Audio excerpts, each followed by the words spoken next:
Hello people, this is your channel CATV और आज इस वीडियो में हम रिवाइज करने वाले हैं economic value added, market value added, shareholders value added.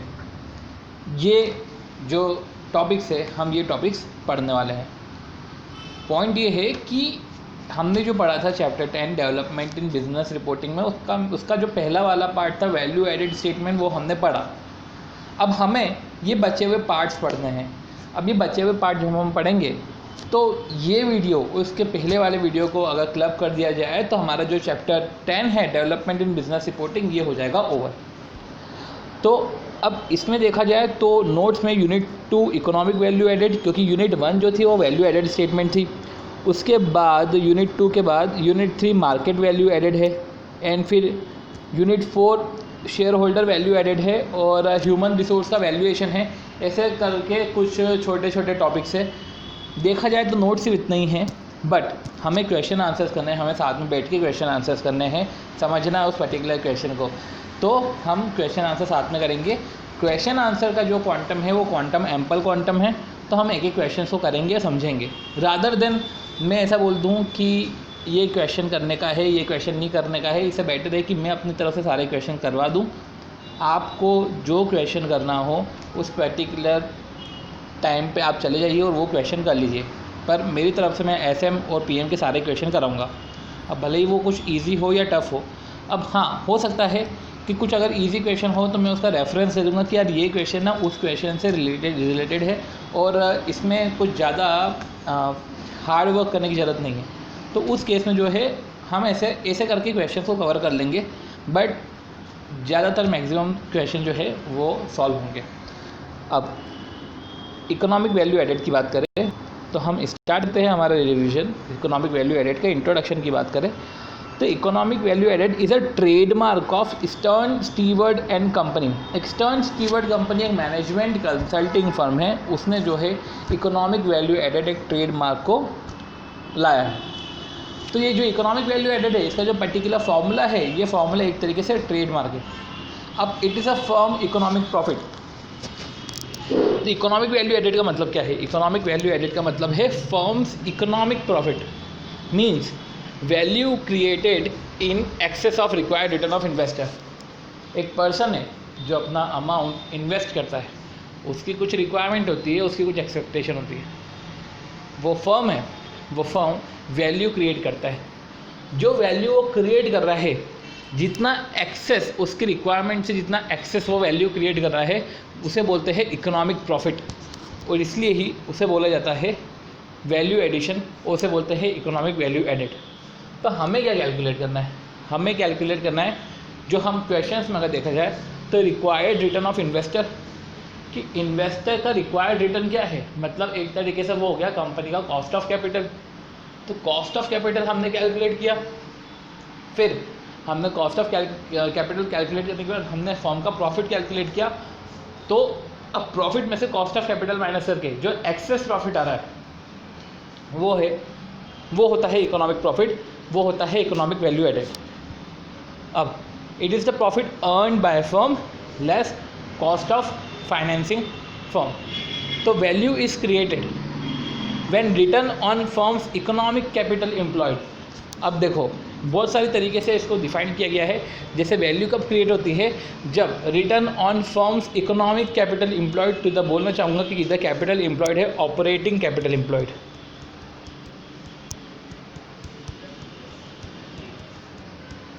तो जो फर्म ऑपरेटिंग कैपिटल एम्प्लॉयड जो है उस पर जो रिटर्न है वो कॉस्ट ऑफ कैपिटल से ज़्यादा है, तो उस केस में जो है वैल्यू क्रिएशन होता है। फॉर्मूला क्या है? फॉर्मूला है नो पैट। फॉर्मूला क्या है? NOPAT minus capital charge. तो ये वैल्यू एडेड का फॉर्मूला है कि फर्म का इकोनॉमिक प्रॉफिट या economic capital employed, operating capital employed पे जो प्रॉफिट निकला net operating profit after tax में से कैपिटल चार्ज माइनस कर दो, या वही इकोनॉमिक प्रॉफिट से cost of capital employed minus कर दो। इकोनॉमिक प्रॉफिट से वो ये कॉस्ट ऑफ कैपिटल एम्प्लॉयड है, कंपनी के रिस्पेक्ट पर देखा जाए तो कॉस्ट ऑफ कैपिटल एम्प्लॉयड, ऐसे ही required return of investor minus कर दो। अब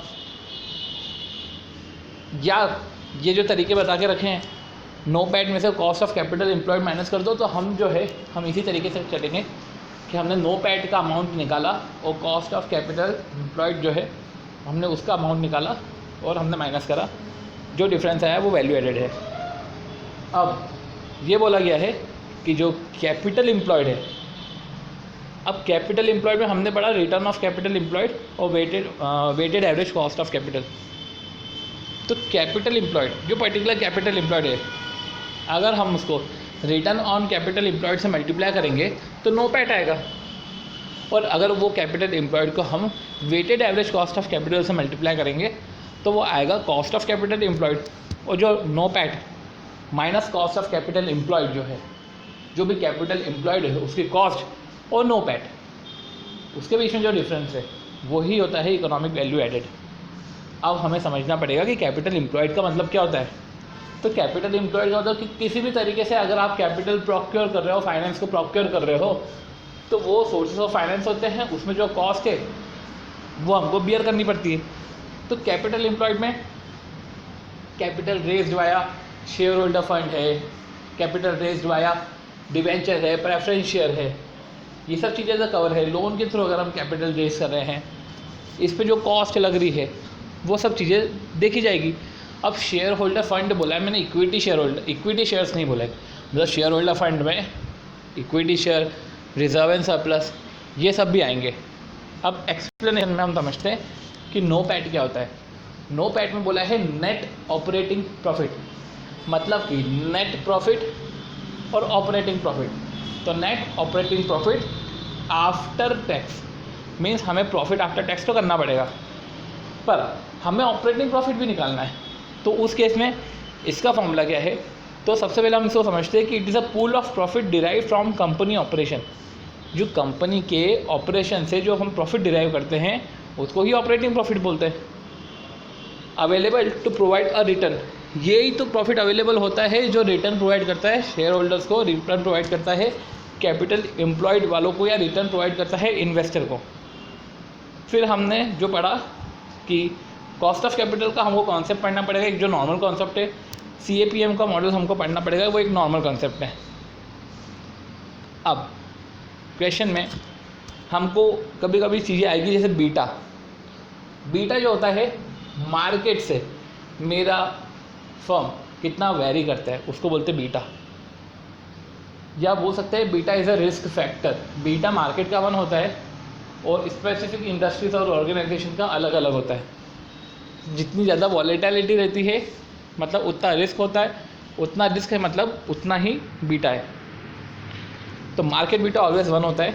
गियर्ड बीटा और अनगियर्ड बीटा अभी इसको समझने की ज़रूरत नहीं है, इसको वैसे स्टडी में में लिखा हुआ है, बट हमें इसको समझने की इससे ज़रूरत नहीं है क्योंकि इसके रिस्पेक्ट में कोई क्वेश्चन नहीं आया है।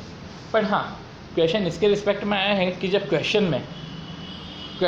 क्वेश्चन है पर्टिकुलर जिसमें पास्ट ईयर्स के डेटा दे के रखे हैं और बहुत सारे डेटाज है, बहुत सारा बीटा दे के रखा है, तो हमें उसमें हाईएस्ट बीटा को चूज़ करना पड़ेगा, या आपको कुछ चीज़ें याद रखनी पड़ेगी रादर देन हम हर एक चीज़ के कॉन्सेप्ट में जाकर डीप में जाकर।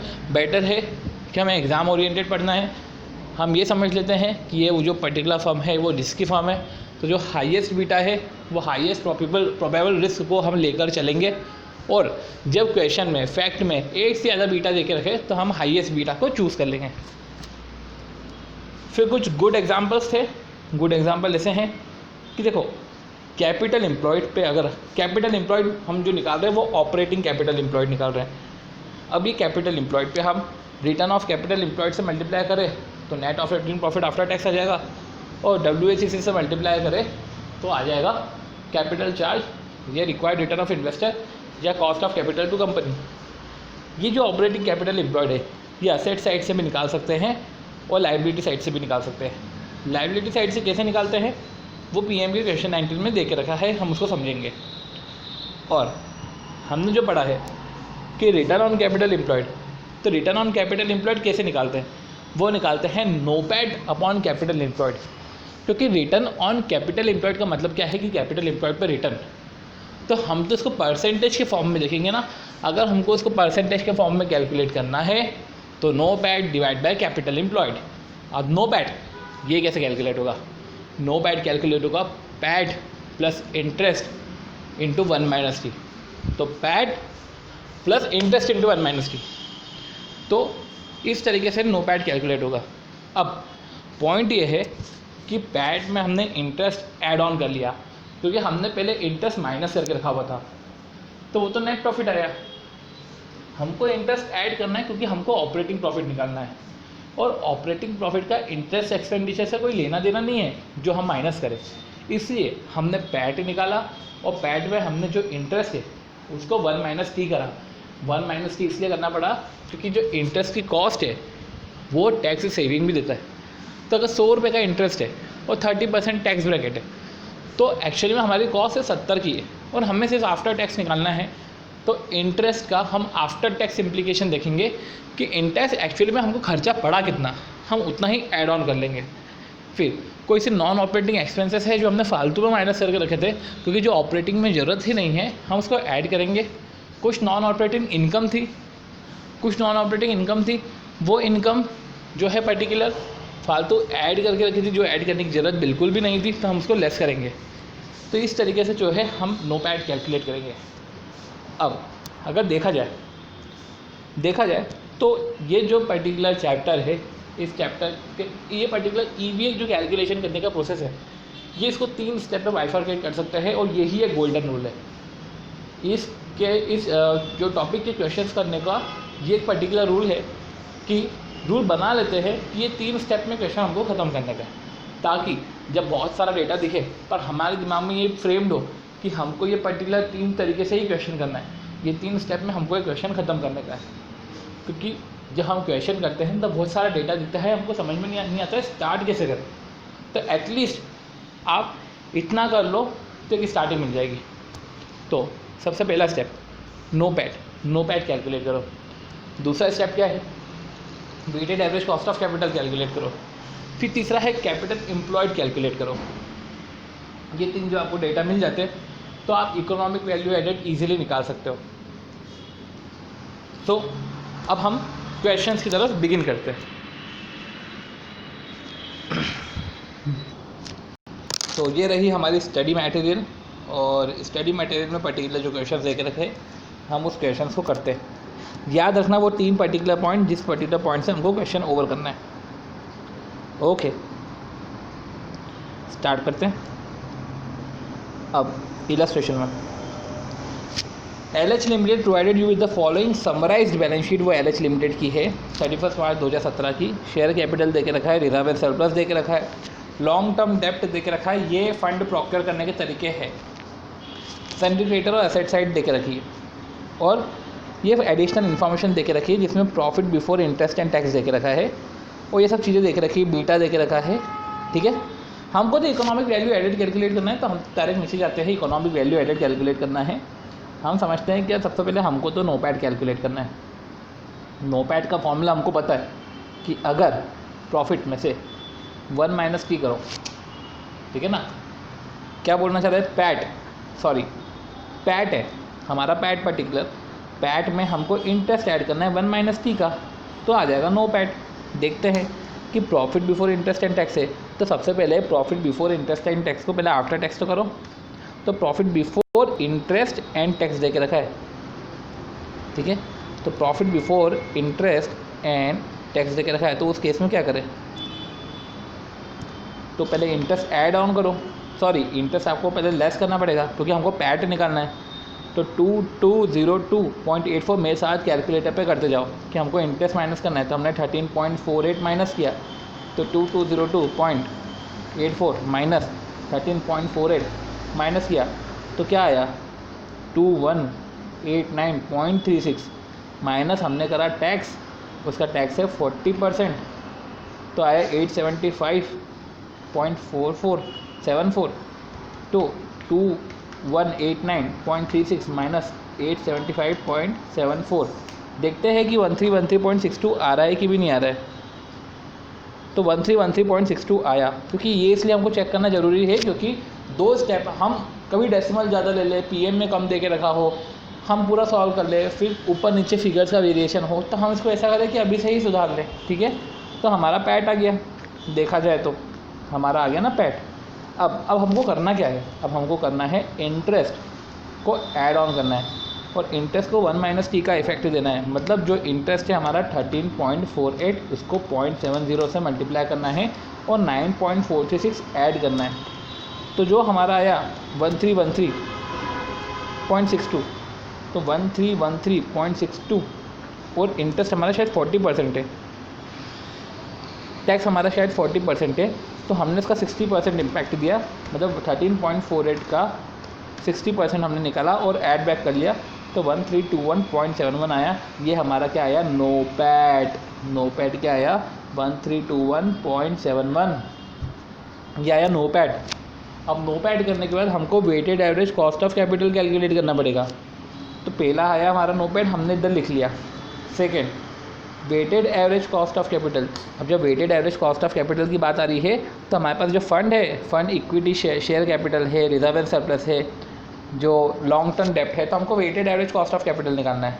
सबसे पहले इंटरेस्ट जो देखे रखा है 13.48, इसका आफ्टर टैक्स का इम्पैक्ट देखे तो वो है 8.08, ठीक है, वो 8.08 है। देखा जाए तो उसको 8.088 को इन्होंने 8.09 कर दिया। तो इंटरेस्ट पेड पर हमें ये देखा जाए तो हमें जो है पर्टिकुलर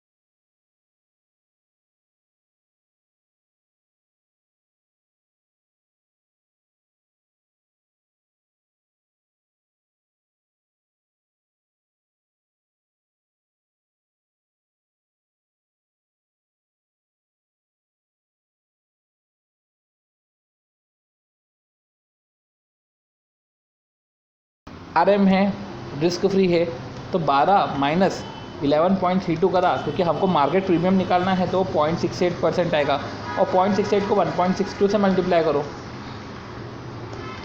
तो 0.68 को हमने 1.62 से मल्टीप्लाई किया, 0.68 को 1.62 से मल्टीप्लाई किया, तो 1.1016 जो आया।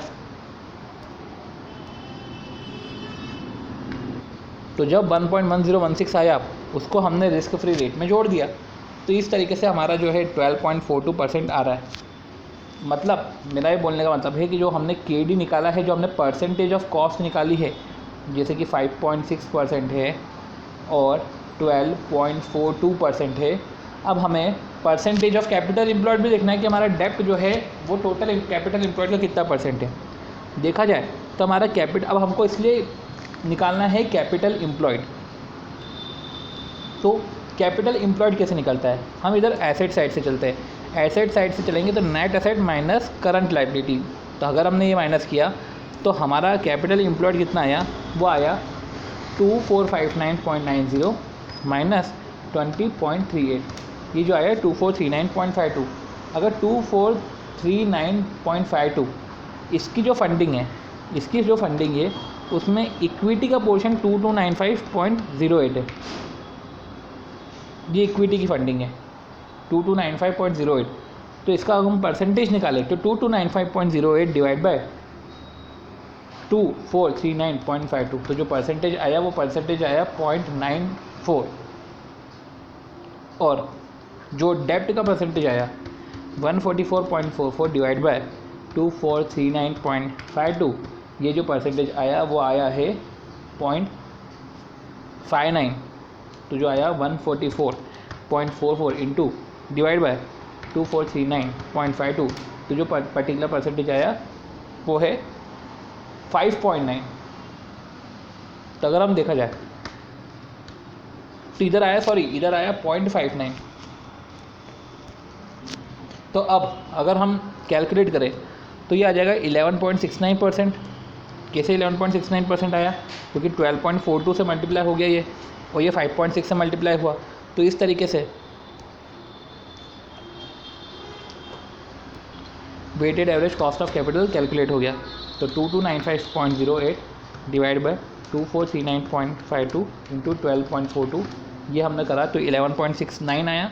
एंड देन उसको कैलकुलेट करा तो 0.33 आया। तो जिस तरीके से क्या हुआ कि हमारा जो weighted average cost of capital आ गया, तो हमें कैपिटल एम्प्लॉयड पता है, हमें WACC पता है और हमें NOPAT पता है, हमें तीनों चीज़ पता है। अब हम जो है इकोनॉमिक वैल्यू एडेड निकाल सकते हैं। तो NOPAT हमने निकाला है 1321.71, WACC को कैपिटल एम्प्लॉयड से मल्टीप्लाई करा तो WACC हमारा कितना था 12.02%, वो था हमारा 12.02%। उसको कैपिटल एम्प्लॉयड से मल्टीप्लाई करा, जो हमने net asset minus current liability हमने से जो हमने कैलकुलेट करा है उससे हमने कैपिटल चार्ज निकाल लिया। वो इस तरीके से जो है हमारा ये क्वेश्चन होता है इकोनॉमिक वैल्यू एडेड का। अब बात आती है इलस्ट्रेशन नंबर 2 की। तो इलस्ट्रेशन नंबर 2 में भी हमको इकोनॉमिक वैल्यू एडेड कैलकुलेट करना है। तो सबसे पहले क्या कैलकुलेट करना है NOPAT, दूसरा हमको कैलकुलेट करना है WACC और तीसरा हमको कैलकुलेट करना है कैपिटल एम्प्लॉयड। ठीक है। तो WACC का मतलब क्या होता है weighted average cost of capital. तो उसका फॉर्मूला क्या होता है KD into D plus KE into E divide by D plus E। तो इस तरीके से हमारा पर्टिकुलर जो है weighted average cost of capital calculate होता है। तो हम हमारे कैपिटल स्ट्रक्चर को देखें तो इसमें इक्विटी, प्रेफरेंस, डिबेंचर और टर्म लोन सब दे के रखा है। फिर प्रॉफिट एंड लॉस दे के रखा है, पैट दे के रखा है, डिविडेंड दे के रखा है, सब ये उधर की सारी चीज़ें दे के रखी है। हम सबसे पहले कैलकुलेट करते हैं NOPAT। अगर हमने देखा पैट है 100 लाख का, इसमें हम इसमें टैक्सेस माइनस है, तो अब इंटरेस्ट को 1 माइनस टी करके ऐड कर देंगे। तो इधर जो इंटरेस्ट है जिसको हम 1 माइनस टी करके ऐड कर देंगे, तो इंटरेस्ट कौन सा है, वो टर्म लोन का इंटरेस्ट है और डिबेंचर्स का इंटरेस्ट है। तो डिबेंचर का इंटरेस्ट 500 लाख पे 10% है और टर्म लोन जो है 450 लाख पे 10% है। देखा जाए तो ये हो गया 95। अब 95 को 1 माइनस टी करना है, मतलब 60% वाले इफेक्ट देना है। तो अगर देखा जाए तो ये प्रॉफिट आफ्टर टैक्स है 100 लाख, 95 को इंटू करा मैंने 60% और मैंने 100 लाख में ऐड करा, तो मेरा आया अमाउंट 157। अब हमें समझना पड़ेगा ओके।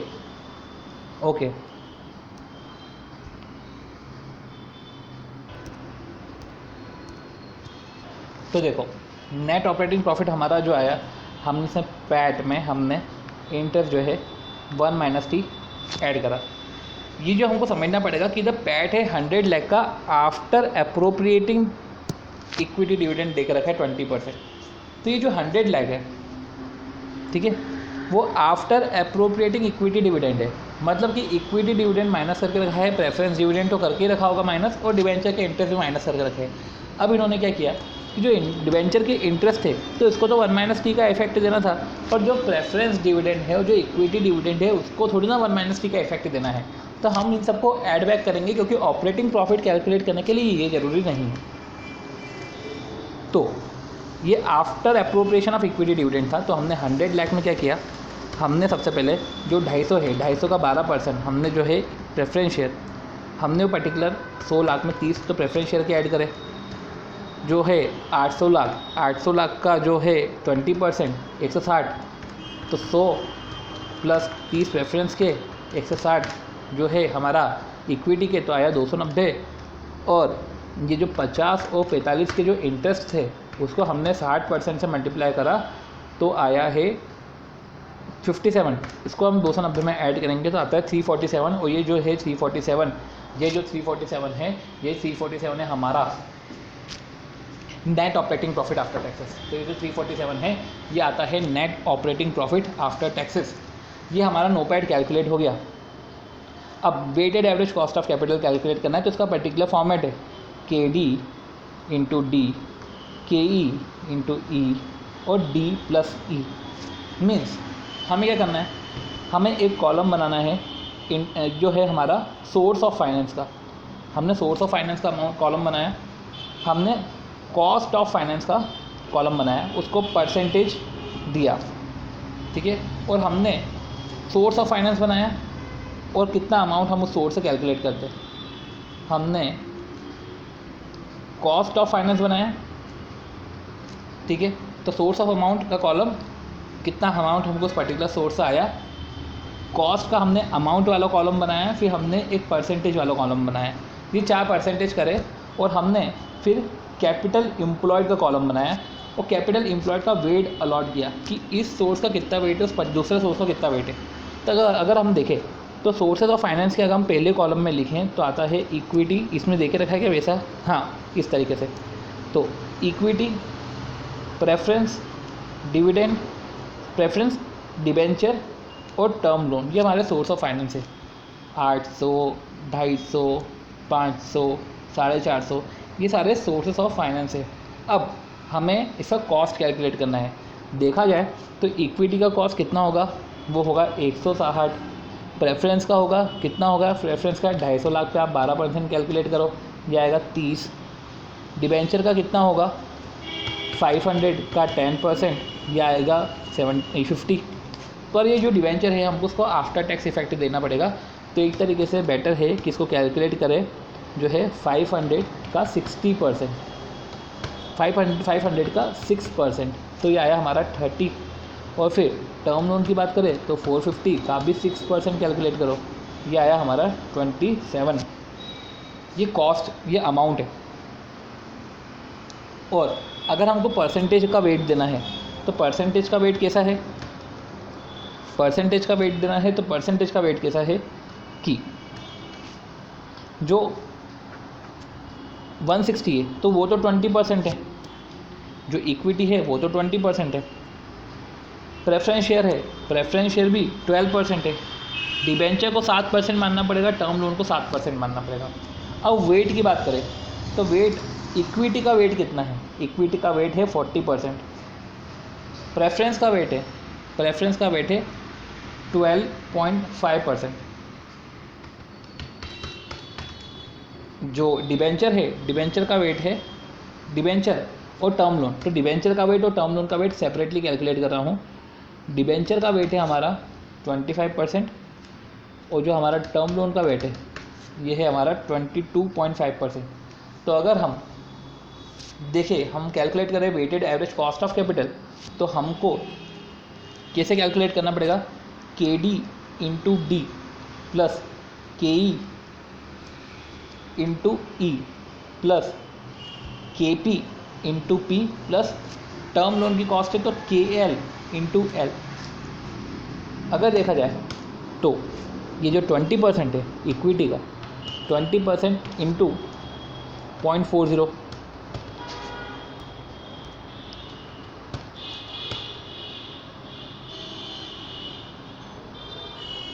तो इस तरीके से हम कैलकुलेट करेंगे। तो मैंने जो भी माना वो इक्विटी का मैंने माना 20%, क्योंकि डिविडेंड आ रहा है 20% का। पर हमें समझना पड़ेगा कि ये इक्विटी डिविडेंड है 20%, और क्वेश्चन में और भी डेटा है, जैसे ट्रेजरी बॉन्ड का डेटा है जो 6.5% इंटरेस्ट कैलकुलेट कर रहा है, बीटा फैक्टर है 1.5 और लॉन्ग टर्म मार्केट रिटर्न है 16.5। तो हमको यहाँ से समझ में आता है कि डिविडेंड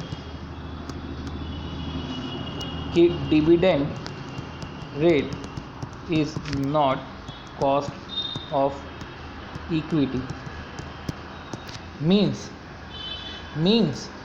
हमें कॉस्ट ऑफ इक्विटी कैलकुलेट करनी पड़ेगी। ट्रेजरी बॉन्ड है 6.5, मार्केट रिस्क प्रीमियम निकाले तो 10% है, इसको 1.5 से मल्टीप्लाई करा, फिर 6.5 ऐड करा, जो 21.5 है। ये जो है पर्टिकुलर ये इंडिविजुअल कॉस्ट है, परसेंटेज रेशो हमने निकाल के रखे हैं, परसेंटेज से मल्टीप्लाई करना है, WACC आ जाएगा, इसका टोटल करना है तो आ जाएगा 12.95%। ये 12.95% ये कॉस्ट ऑफ कैपिटल है। तो हमारे पास आ गया नोपेट कैसे आया था, इस पर्टिकुलर कैलकुलेशन से आया था 347। फिर हमारे पास आया WACC।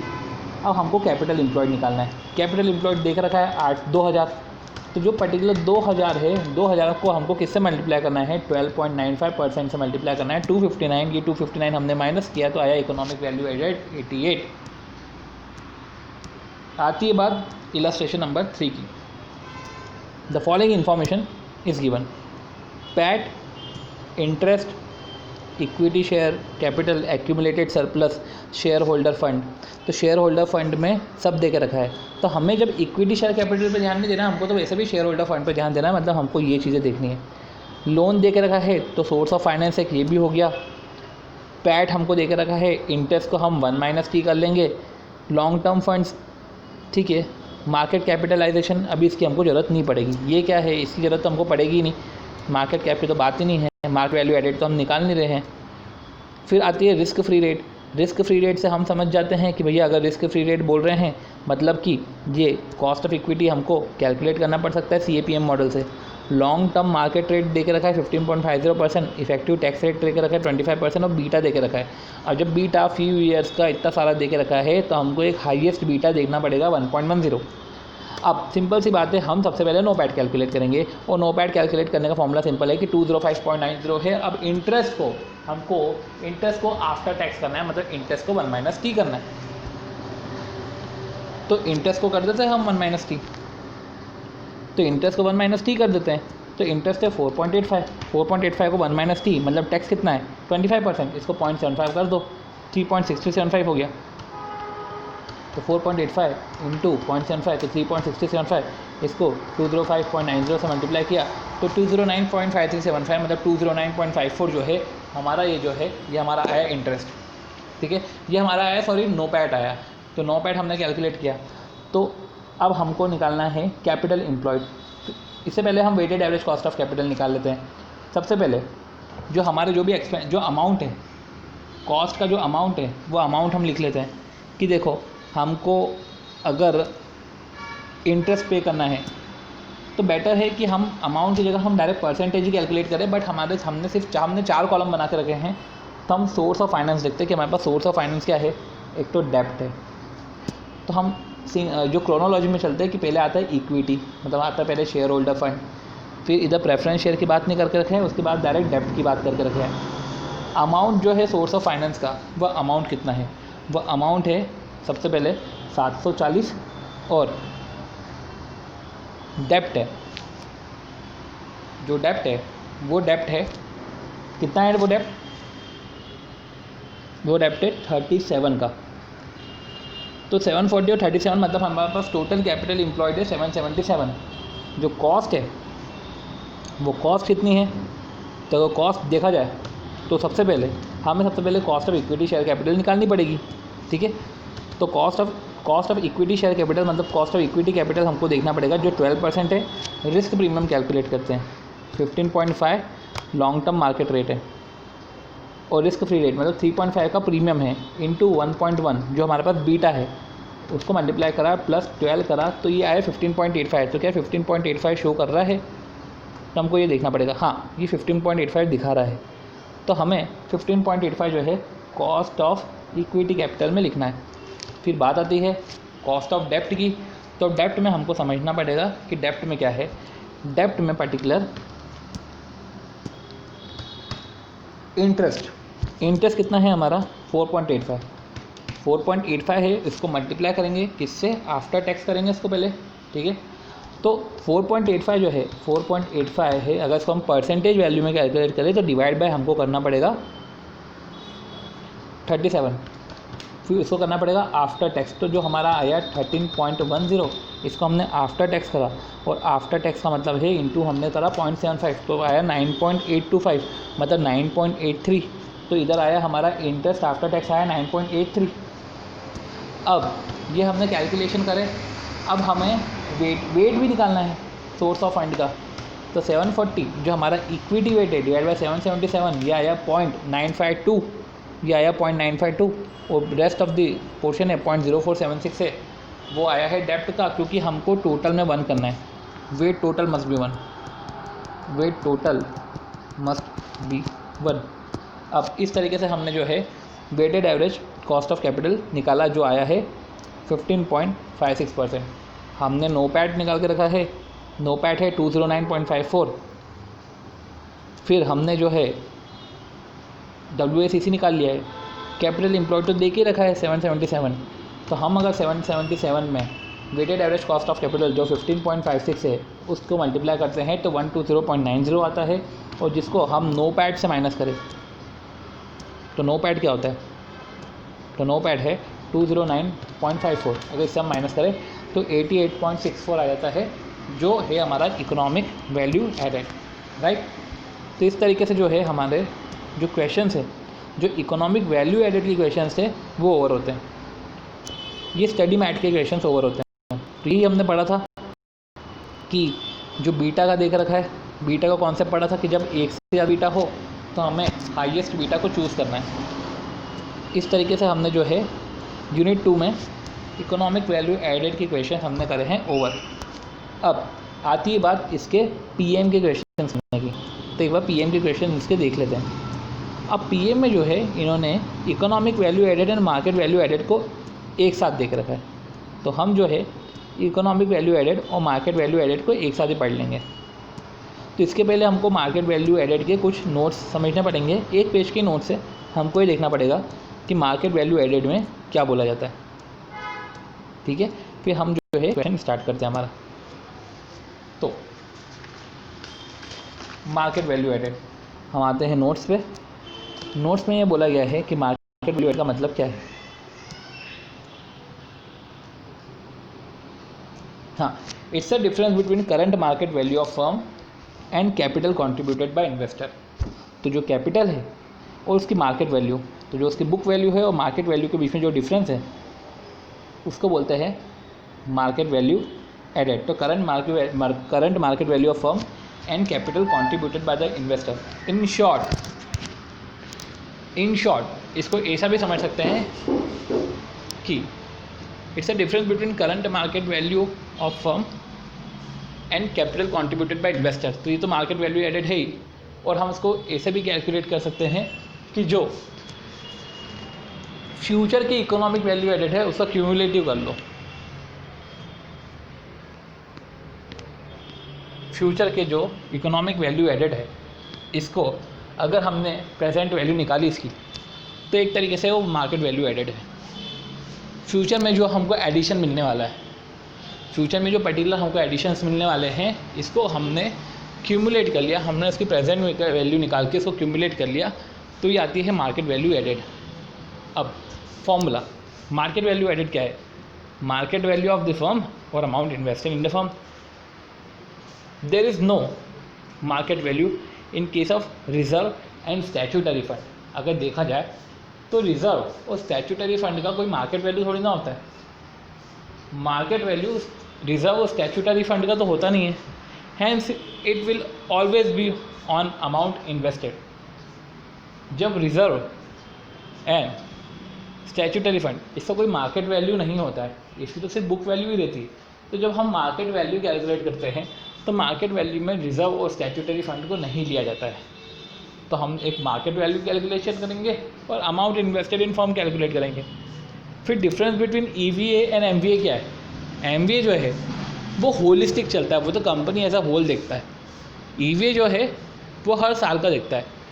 तो क्योंकि अगर हम MVA देखें तो वो फ्यूचर EVA का प्रेजेंट वैल्यू कर लेता है, तो both goes in same direction, but MVA consider market factor hence volatile, इसलिए MVA जो है वो वॉलेटाइल है। EVA reflect performance of a year, whereas MVA reflect performance of whole life. जो EVA है वो साल की परफॉर्मेंस को देखता है, और जो MVA है MVA होल परफॉर्मेंस को देखता है। फिर एक फार्मूला है जो हमको फार्मूला काम आएगा, जो है डिग्री ऑफ फाइनेंशियल लेवरेज, और financial leverage, degree of financial leverage का फॉर्मूला है PBIT divide by PBIT minus interest. अब keep in mind while choosing beta, choose the highest pass beta, वो तो हमको समझना ही है। While calculating weights WACC, not consider capital employed as operating capital employed. While calculating WACC, don't consider capital employed as operating capital employed. मतलब मैं ये बोलना चाह रहा हूँ कि हमने WACC कैलकुलेट करा, ठीक है। अब हम WACC को मल्टीप्लाई करते हैं कैपिटल एम्प्लॉयड से, तो वो capital employed operating capital employed होना चाहिए। पर जब हमें WACC कैलकुलेट करना है, जब हम परसेंटेजेस कैलकुलेट करते हैं, तो हमें उस केस में ऑपरेटिंग कैपिटल एम्प्लॉयड नहीं लेना है, हमें उस समय कैपिटल एम्प्लॉयड लेना है। मतलब मैं ये बोलना चाह रहा हूँ कि हमें जब परसेंटेज कैलकुलेट करना है, जब बोल सकते हैं कि हमको जब वेट कैलकुलेट करना है, हमें उस समय जो है कैपिटल एम्प्लॉयड का ध्यान रखना है। और जब हमें अप्लाई करना है उस WACC को कैपिटल एम्प्लॉयड पे, तो वो जो कैपिटल एम्प्लॉयड होता है वो ऑपरेटिंग कैपिटल एम्प्लॉयड है। मीन्स जब हम वेट कैलकुलेट कर रहे हैं सोर्सेस ऑफ फाइनेंस में, जब हम वेट कैलकुलेट कर रहे हैं तो नॉर्मल कैपिटल एम्प्लॉयड, और जब हमने परसेंटेज निकाल लिया WACC का, अब इसको हम जब अप्लाई करते हैं तब ऑपरेटिंग कैपिटल एम्प्लॉयड होना चाहिए। फिनेंशियल एवरेज हमको पता है, कैपिटल एसेट प्राइसिंग मॉडल हमको पता है, और इक्विटी कैपिटल हमें शेयर होल्डर फंड देखना चाहिए, तो उसमें जनरल रिजर्व, कैपिटल रिजर्व, ये सब आएगा। तो इस तरीके से देखा जाए तो इस तरीके से मार्केट वैल्यू एडेड जो है कॉन्सेप्ट, ये कॉन्सेप्ट हमारा होता है ओवर। अब हम जो है इसके रिगार्डिंग क्वेश्चंस करते हैं। साथ में क्वेश्चंस करना है, कैलकुलेटर लेकर बैठना, क्वेश्चन साथ में करेंगे, अंडरस्टैंडिंग आएगी। ठीक है, तो मैं भी आपके साथ क्वेश्चन सॉल्व करूँगा और इस तरीके से जो है हमारा बेटर तरीके से क्वेश्चन हो जाएगा। क्योंकि पॉइंट ये है कि अगर मैं क्वेश्चन किसी से आपको समरी करा के आगे बढ़ जाऊँ तो कोई वो मतलब नहीं है, क्योंकि आप हो सकता है कि हम वो नहीं करें। मैं किसी पे पॉइंट आउट नहीं कर रहा हूँ, बट ये सिचुएशन ऐसी आ जाती है कि जब हम नहीं करते हैं, हम उसको बहुत ही लीनियंटली ले लेते हैं, तो क्यों ना हम इसके साथ में क्वेश्चंस करते हैं। तो अब आ जाते हैं हम स्टडी मटेरियल में। स्टडी मटेरियल में मार्केट वैल्यू एडेड के कुछ क्वेश्चन दे के रखे हैं क्या? हाँ, स्टडी मटेरियल में मार्केट वैल्यू एडेड का क्वेश्चन दे के रखा है। ओके, तो मार्केट वैल्यू एडेड की क्वेश्चन में क्या है? सबसे पहले कैपिटल स्ट्रक्चर दे के रखा है, वो शेयर था कोटेड इन NSE। ठीक है, और कैपिटल स्ट्रक्चर में अगर हम देखें अब सोर्सेस ऑफ फाइनेंस, तो इक्विटी है, प्रेफरेंस है, डिबेंचर है। इधर जो मैं बात कर रहा हूँ रिजर्व है, वो स्टैट्यूटरी फंड है। Statutory fund is compulsory required to be invested in the government securities. The ordinary shares are quoted. अब देखो मार्केट वैल्यू, जो इक्विटी शेयर्स है वो तो 500% के प्रीमियम पे है, मतलब एडिशनल में 500% पे कैलकुलेट हो रहे हैं, और प्रेफरेंस शेयर है जो वो 30 पे कैलकुलेट हो रहे हैं। अगर हम वो डिबेंचर पार पे कैलकुलेट हो रहे हैं। अगर अब हम देखें इसकी मार्केट वैल्यू निकाले, तो इक्विटी शेयर होल्डर जो 505 है, 505 इसका 500% निकालो प्लस 505 करो, तो ये आया 3030। ये जो है मार्केट वैल्यू है। अब इसमें हम रिजर्व और स्टैट्यूटरी फंड ऐड इसलिए नहीं करेंगे क्योंकि मार्केट वैल्यू में रिजर्व और स्टैट्यूटरी फंड का कोई मतलब नहीं है, क्योंकि इसकी कोई मार्केट वैल्यू निकलती ही नहीं है। प्रेफरेंस शेयर की बात करें तो 150 लाख डिवाइड बाय 10 तो 15 लाख हुआ। 15 लाख को हम 30 से मल्टीप्लाई करेंगे तो आया 450 लाख। फिर बात आती है कि रिजर्व्स की, तो रिज़र्व तो हम ऐड करेंगे नहीं, तो 450 लाख हो गया, और जो डिबेंचर है डिबेंचर 5 लाख हो गया, तो 3030 लाख प्लस 450 प्लस 5 लाख। तो इस तरीके से जो है 3485 हमारा मार्केट कैप हो गया। और हम अगर इसका बुक वैल्यू देखें या हम देखें अमाउंट इन्वेस्टेड, क्योंकि अगर हम देखें हमने मार्केट वैल्यू का फॉर्मूला क्या पढ़ा था, मार्केट वैल्यू एडेड का फॉर्मूला हमने पढ़ा था market value of the firm, ठीक है, माइनस अमाउंट इन्वेस्टेड। और अब हम अगर अमाउंट इन्वेस्टेड देखें तो अमाउंट इन्वेस्टेड कैसे कैलकुलेट हो रहा है, एक मिनट, ये किधर चले गया, अच्छा मैं PM में ओपन हो गया, हाँ ठीक है। और अमाउंट इन्वेस्टेड है तो 3485 में अमाउंट इन्वेस्टेड कितना है 505 प्लस स्टैट्यूटरी का 101 लाख और प्लस 50.5 है, तो ये हो गया 656.5। तो 3485 माइनस 656, 3485 माइनस 656.5 तो 271। ओके, अब इधर हमको कुछ ना कुछ मिस्टेक कर दी। सबसे पहले 3030 हमारा आ गया था कैलकुलेशन, अगर हम देखा जाए कि जो नॉर्मल है वो प्रीमियम पे 500% हमने ऐड करा तो 3030 आ गया था। प्रेफरेंस शेयर कैपिटल को 30 से मल्टीप्लाई किया 450 आ गया था, डिबेंचर 50 आ गया था। करंट मार्केट वैल्यू 3530 आ गई थी। मैंने 3530 ली थी क्या? नहीं, मैंने 3530 ली 3030 प्लस 450 प्लस 5 करना था, तो मैं 3485 आया। ये कैसे आया? Okay 3030 plus 450 plus 50। ओके मैंने डिबेंचर को, देखो ये सिली मिस्टेक्स होने के चांसेस हो जाते हैं। मैंने डिबेंचर ओके ये 5 लाख की नंबर्स है, इस इधर मैंने गड़बड़ कर दी। This 5 lakhs debentures are in number, इसको फिर 50 लाख हो जाएगा ना, ध्यान रखना पड़ेगा, ये जो मैंने गड़बड़ अभी कर दी। ठीक है, तो आया 3530, ठीक है, तो 3530 हुआ। अब आती है बात इक्विटी शेयर के, और इधर हमने फिर बुक वैल्यू माइनस करी, तो सिंपल सी बात है 3530 में से हमने बुक वैल्यू माइनस करी जो थी हमारी 505, 105 प्लस 50 माइनस 101 माइनस 50.5। तो इधर हम माइनस करें तो हमने 505 माइनस किया, 150 माइनस किया जो 150 था, फिर 50 माइनस किया, फिर 101 करा, फिर 50.5 माइनस किया, तो हमने 856.5 माइनस किया, अब आया 2673.50। तो ये हमारा मार्केट वैल्यू एडेड आ गया। तो the significant market value addition implies that the management of W limited has created wealth for its share holder. मतलब कि मैनेजमेंट ऑफ डब्ल्यू लिमिटेड का उसने वेल्थ क्रिएट करी है शेयर होल्डर के लिए, and that market investors are willing to pay a price greater than the historical net worth of the company। तो जो significant market value addition implies that the management of W Limited has created wealth for its shareholder। तो उसने share holder के respect में जो है wealth calculate करी है, वो greater than the historical network जो है वो पे करने को तैयार है। तो market investor are willing to pay price greater than the historical net worth of the company. तो ये हमने पढ़ा EVA, ये MBA का पर्टिकुलर क्वेश्चन। अब हम बात करते हैं डेट, हम आते हैं इस क्वेश्चन पे जो है PM के क्वेश्चंस। PM में सबसे पहले फॉलोइंग इन्फॉर्मेशन अवेलेबल दे के रखी है आपको, ठीक है। आप सबसे पहले सोर्सेस ऑफ फाइनेंस दे के रखा है, तो सोर्सेस ऑफ फाइनेंस में हमारा डेप्ट है, इक्विटी है, रिजर्व एंड सरप्लस है, ठीक है। तो इक्विटी, रिजर्व एंड सरप्लस है, तो कैपिटल एम्प्लॉयड हमको ऐसा दे के रखा है, ठीक है। अब रिस्क फ्री रेट दे के रखी है, तो मतलब हम हमारा KE निकाल लेंगे। तो हमने हमारा KE निकाला, तो KE कैसे निकलेगा, 19 माइनस 9 10%, इसको 1.05 से मल्टीप्लाई करेंगे प्लस 9%, तो ये आया 19.5। तो KE आया 19.5%। फिर आया NOPAT आ गया, तो पहला तो हमको NOPAT दे के ही रखा है, weighted average cost of capital हमको निकालना है।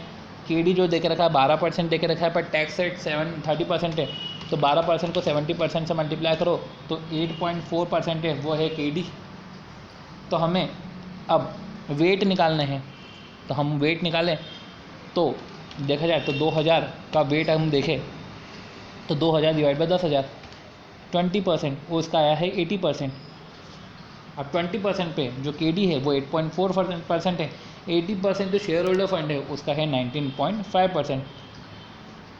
तो 20 का 8.4% और 80 का 19.5%, तो 20 इंटू 8.4% यह आया 1.68, और 80% का 19.5% यह है 15.6, और 15.6 और 1.68 को मल्टीप्लाई करें तो 17.28 आया, और 17.28 हमारा WACC होता है। देखते हैं कि 17.28 आया है कि नहीं आया है, और yes weighted average cost of capital 17.28 आया है। तो पहला हमारा NOPAT हमको दे के रखा था, सेकेंड हमारा 17.28% आ गया WACC।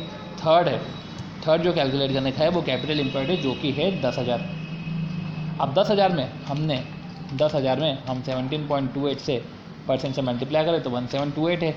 NOPAT क्या है, NOPAT है 2100 करोड़। तो जो 372 है 372 जो है वो है हमारा 372 क्या है, 372 है हमारा इकोनॉमिक वैल्यू एडेड। चेक कर लेते, और यस जो 372 है हमारा इकोनॉमिक वैल्यू एडेड है। Second question, Pilot limited supplies the following information using which you are required to calculate the economic value added. हमें इकोनॉमिक वैल्यू एडेड निकालना है। फिनेंशियल लेवरेज देके रखा है, फिनेंशियल लेवरेज देके हमको ये याद आ जाना चाहिए कि PBIT अपॉन PBT जो है 1.4 देके रखा है। शेयर होल्डर फंड दे के रखा है, 10% डिवेंचर दे के रखा है। तो KD और KE पे ध्यान दे दो कि 10% डिवेंचर है, पर जो आफ्टर टैक्स है वो टैक्स 30% माइनस करे तो 7% है। KE हमको निकालना है। अब जो डिविडेंड है वो 17.5% दे के रखा है, पर हमको ये भी चेक करने का है कि क्या उसमें और भी कुछ चीज़ें हैं दे के रखी, पर नहीं, इसमें और भी कुछ दे के नहीं रखा है। मतलब जो 17.5% है इसको ही हमको कॉस्ट ऑफ कैपिटल मानना पड़ेगा। तो 17.5% हमारा KE है। जब हम डिवेंचर का वेट देखें तो सबसे पहले तो चलो हम नोपैड कैलकुलेट कर लेते हैं, क्योंकि नोपैड कैलकुलेट करेंगे हम सिंक्रोनाइज करते हैं। सबसे पहले नोपैड कैलकुलेट करते हैं। और नोपैड कैसे कैलकुलेट होता है? नोपैड होता है PBIT डिवाइड बाई PBT। 1.4% है तो PBT कितना है? Accumulated profit. क्या ये PBT है? चेक करते हैं हम, और चेक करते हैं कि और भी कहीं कुछ दे के रखा है क्या? नहीं। अब देखा जाए तो एक्यूमुलेटेड प्रॉफिट जो है रिजर्व एंड सरप्लस है, जो है डिवेंचर के इंटरेस्ट को माइनस करने के बाद, टैक्स को माइनस करने के बाद ये सब प्रॉफिट दे के रखा है। अब ये जो है इसमें क्या करना पड़ेगा? ये नेट प्रॉफिट आफ्टर टैक्स 140 इन्होंने कैलकुलेट कराया। तो हमको ये सब कैसे इन्होंने कैलकुलेट किया है? तो सबसे पहले हम PBIT डिवाइड बाई PBT करेंगे। तो PBIT अगर हम इसको ओपन करें, अब एक्यूमुलेटेड प्रॉफिट तो ये रिजर्व एंड सरप्लस है, तो ये तो हमारा PBT होने से रहा। तो PBIT divide by PBIT minus interest is equal to आ जाएगा PBT। 1.4 है। अगर हमने इस इक्वेशन को कैलकुलेट करा तो PBIT divide by PBIT minus interest, ये PBT है। तो हमें इंटरेस्ट का कंपोनेंट तो पता है। इंटरेस्ट का कंपोनेंट कितना है? इंटरेस्ट का कंपोनेंट है 8।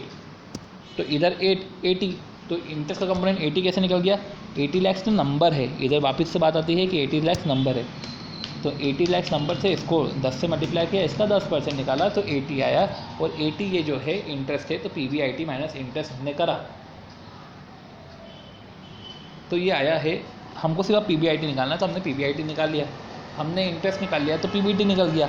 हमने टैक्स माइनस किया 30%, तो हमारा PAT आ गया 140 लाख। और जब हमारा PAT आ गया 140 लाख, तो जो हमारा इंटरेस्ट था 80 में से हमने उसको 70% से मल्टीप्लाई किया, 1 - 3 से मल्टीप्लाई किया, मतलब हमने 56 ऐड कर दिया था। 140 में हमने जो है 140 में हमने 56 ऐड करा है, तो आता है 196। तो 140 में हमने ऐड करा 56, तो आता है 196। तो ये हो गया हमारा पैट। ठीक है, तो ये हो गया नोपैट में से हमने इंटरेस्ट को 1 - 3 से ऐड करा, तो हमारा जो पैट था उसमें हमने इंटरेस्ट का इफेक्ट दिया, तो हमारा आ गया नोपैट। ठीक है, ये हमारा आ गया नोपैट, ये आ गया हमारा 196 आ गया नोपैट। अब हमने फर्स्ट है नोपैट कैलकुलेट करा है, जो आया हमारा 196। सेकंड है WACC, और WACC में हमको कैसे कैलकुलेट करना है? तो वेट निकालने हैं। वेट हम अगर डिवेंचर का देखें तो 80 लाख है ना, 80 lakh into 800 lakh plus 260 plus 800 lakh plus 260,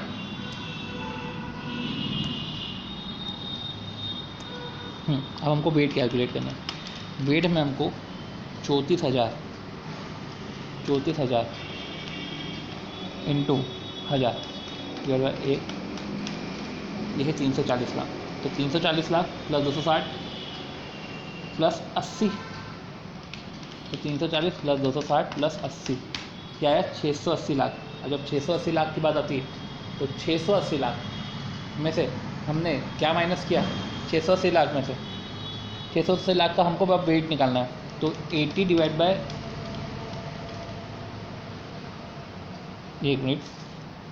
340 lakh, 260 lakh और प्लस 800 लाख।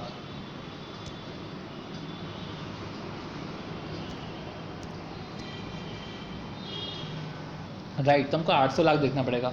80 लाख की जगह 800 लाख, तो हमारा 1400 लाख है। और 600 डिवाइड बाय हमने अगर 1400 करा है तो 42.85 हमारा वेट है एक पोर्शन इक्विटी का। ये जो देख रखा है 42.86 हो गया है, और दूसरे का डिवेंचर होल्डर का वेट है 57.14। अब हमें जो है वो पर्टिकुलर वेट है उसको परसेंटेज से मल्टीप्लाई करना है। परसेंटेज क्या है?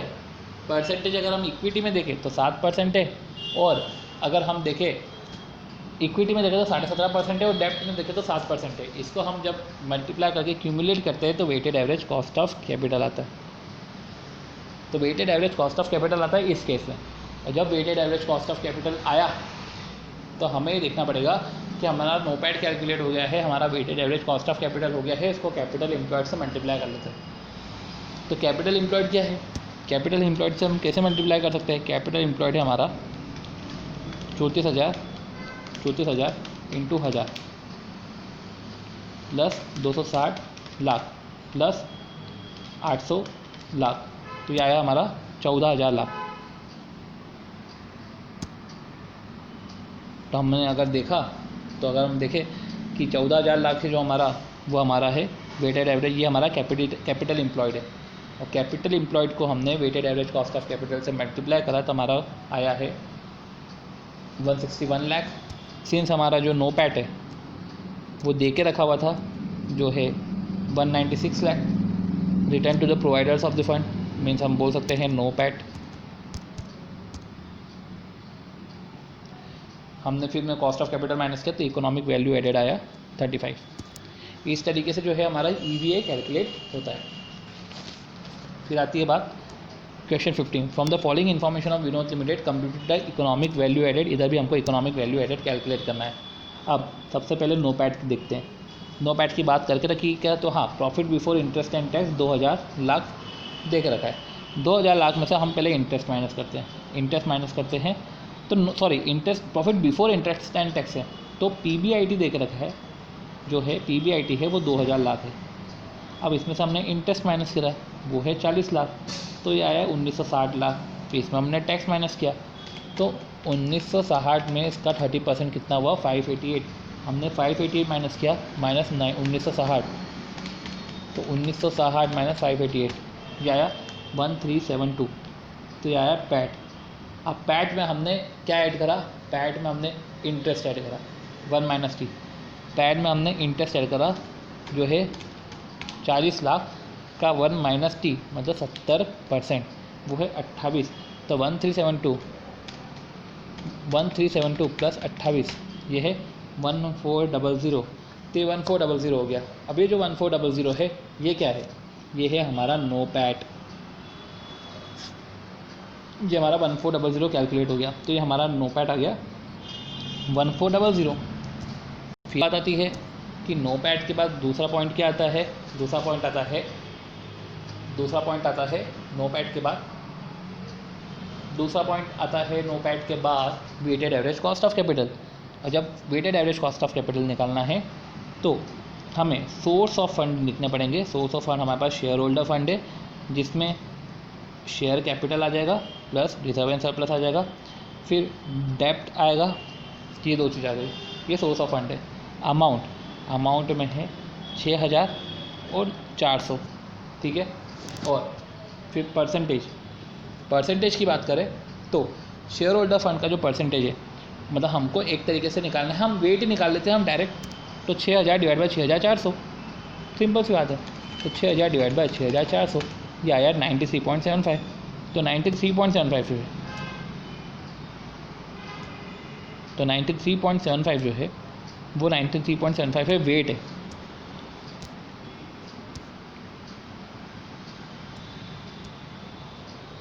$93.75 जो है वो वेट है। एक मिनट, इसमें वेट कैसे दे के रखा है इन्होंने? चलो ठीक है, हम हमारे हिसाब से कैलकुलेट करते हैं। तो 93.75 जो है वो वेट है। फिर बात आती है डेप्ट का वेट, तो 400 डिवाइड बाय 6,400 वो है 6.25 जो है इसका वेट है, डेप्ट का वेट है। देखा जाए तो अब जो इसका इंटरेस्ट है, जो हमारा इसका कॉस्ट है, तो शेयर होल्डर के लिए कॉस्ट क्या है? शेयर होल्डर के लिए कॉस्ट है 16, हमारा जो है मार्केट रेट माइनस 9 है रिस्क फ्री रेट। इसको हमने मल्टीप्लाई किया 1.05 से, बीटा फैक्टर से, तो 7.35 आया। रिस्क रेट हमारा 9 है तो उसको भी हमने ऐड किया तो हमारा आया 16.35। आती है जब डेप्ट की बात, तो डेप्ट है, तो डेप्ट का है जो हमारा 40 लाख। अब डेप्ट का अगर हम कैलकुलेशन करें तो 40 डिवाइड बाय आया 400, तो 10% है। आफ्टर टैक्स कैलकुलेट करें तो ये आया 7%। तो अगर अब हम देखें तो 16.35 इंटू 0.9375, तो 16.35 इंटू 0.9375 इसको मल्टीप्लाई किया तो आया 15.328, इसको ऐड करा, और जो हमारा 7% आया है KD, इसको हमने 6.25 से मल्टीप्लाई किया,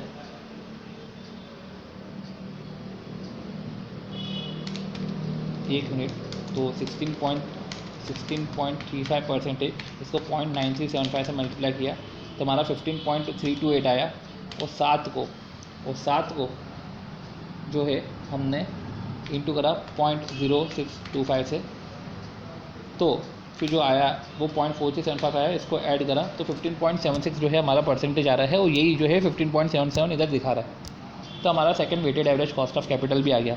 अब हमें कैपिटल एम्प्लॉयड दिखना है, और कैपिटल एम्प्लॉयड तो देख ही रखा है 6400, तो जो 6400 है, 6400 पे हमने जो है कैपिटल एम्प्लॉयड कैलकुलेट करा 15.77, तो 6400 पे 15.77% हमने कैलकुलेट करा तो 1009.28, तो मतलब 1009 लाख आ गया, और 1009 लाख जो है वो कॉस्ट ऑफ कैपिटल है। तो 1009 लाख है वो कॉस्ट ऑफ कैपिटल है, और 1009 लाख है वो कॉस्ट ऑफ कैपिटल है।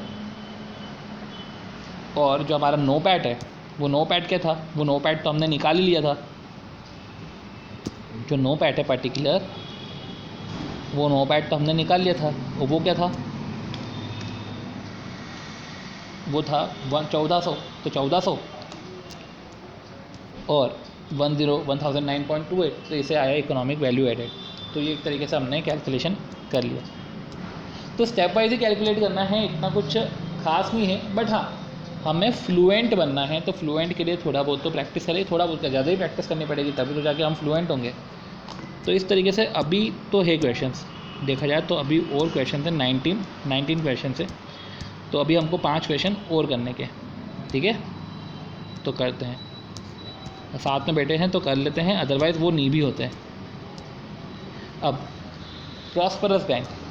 Prosperous bank has a criteria that it will give loan to companies that have a economic value added greater than 0. Greater than 0 होगा तो लोन दिया जाएगा of the past 3 years on an average. The bank is considering lending money to a small company that has a economic value characteristics shown below. Data relating to company are as follows. तो data relating to companies क्या है, सबसे पहले average operating income after tax, क्या बोल के रखा है, ऑपरेटिंग इनकम आफ्टर टैक्स, तो क्या नो पैड दे के रखा है per year for the last 3 year, ये क्या नो पैड दे के रखा है operating income after tax, yes NOPAT दे के रखा है, 3 साल का 25 लाख, टोटल एसेट दे के रखी है for the last 3 year equal 75 lakh, weighted average cost of capital दे के रखा है 10% which is applicable for all 3 year, सभी कुछ दे के रखा है, और करंट लाइबिलिटीज़ भी दे के रखी है। तो हमें क्या करना है, इकोनॉमिक वैल्यू एडेड कैलकुलेट करना है। क्वेश्चन दिख तो बढ़ा रहा है पर है तो इजी, नो पैड दे के रखा है, WACC दे के रखा है, 75 लाख में से अगर हमने 15 लाख माइनस करा तो वो मेरा कैपिटल एम्प्लॉयड आ गया, क्योंकि टोटल एसेट में से करंट लाइबिलिटी माइनस करना है तो कैपिटल एम्प्लॉयड आ जाता है। तो 75 लाख में से जो है 15 लाख वो मैंने माइनस किया तो आया 68 लाख, 68 लाख का 10%, 68 लाख का 10% है ना, क्योंकि उसका मेरे को वेटेड एवरेज से मल्टीप्लाई करना है, तो वो आया 6 लाख। तो नो पैट है 25 लाख, मैंने माइनस करा 6 लाख आया 19 लाख। ये जो पर्टिकुलर 19 लाख है, ये जो 19 लाख है, ये 19 लाख क्या है, ये इकोनॉमिक वैल्यू एडेड है। चेक कर लेते कि यही आ रहा है कि हाँ ये आ रहा है इकोनॉमिक वैल्यू एडेड, और economic value added greater than 0 है तो कंपनी क्वालिफाइड फॉर लोन है। ईजी क्वेश्चन था, बहुत ही ईजी क्वेश्चन था, डायरेक्ट फिगर्स गिवन थे। आती है बात क्वेश्चन नंबर 17 की। Question number 17, life industries limited furnishes the following information. तो लाइफ इंडस्ट्रीज लिमिटेड है, फर्निश करा है following information from which you are required to calculate the prevailing economic value added of the company and also explain the reason for the difference. ठीक है, तो उसने furnish करी following information और हमें कैलकुलेट करना है economic value added of the company and also explain the reason for the difference if any between the EVS calculated by you and the MVA of LIL जो है amounted to 14,005 crore. ठीक है, MVA देके रखा है 14,005 करोड़ और EVA हमको calculate करना है। ठीक, तो EVA कैलकुलेट करने के लिए वही है तरीका, नो पैट, सेकेंड है WACC, तीसरा है नो पैट है, दूसरा है WACC है, और फिर तीसरा क्या है, तीसरा है नो पैड, WACC, और जो थर्ड है वो थर्ड क्या है, वो थर्ड है हमारा कैपिटल एम्प्लॉयड। और ये कैपिटल एम्प्लॉयड एक्चुअली में ऑपरेटिंग कैपिटल एम्प्लॉयड है, राइट। अब हम सबसे पहले अगर कैलकुलेट करें तो नो पैड कैलकुलेट करते हैं। नो पैड क्या हमको दे के रखा है, नो पैड हमको दे के रखा है, तो देखा जाए तो फिनेंशियल एवरेज दे के रखा है 1.1। देखा जाए तो PBIT minus interest divide by PBIT minus interest होगा 1.1। इंटरेस्ट कैलकुलेट कर लो। इंटरेस्ट क्या है, इंटरेस्ट हमारा 50 लाख का 10 है, 500 लाख का 12%, यह आया हमारा 60 लाख। तो PBIT माइनस 60, तो जो है कैलकुलेट अगर हमने करा तो कितना आया, मैं बस को कैलकुलेट कर लेता हूँ। 60 × 1.1 आया है 66, और 66 डिवाइड बाई 0.1 क्या आ रहा है, 660 आ रहा है क्या। PBT 660 आ रहा है क्या, राइट। PBT आ रहा है 660 लाख आ रहा है, ठीक है। अब इसमें से मेरे को इंटरेस्ट माइनस करना है, तो 660 में से जो है 660 में से जो है इंटरेस्ट माइनस करना है। 660 में से अब माइनस करना है इंटरेस्ट, तो इंटरेस्ट क्या होगा, 660 में से इंटरेस्ट माइनस करना है, तो पर्टिकुलर इंटरेस्ट क्या है, तो इंटरेस्ट माइनस करना है तो वो है डिबेंचर पे। तो 50 लाख यूनिट्स का 10 है 12%, 60 लाख।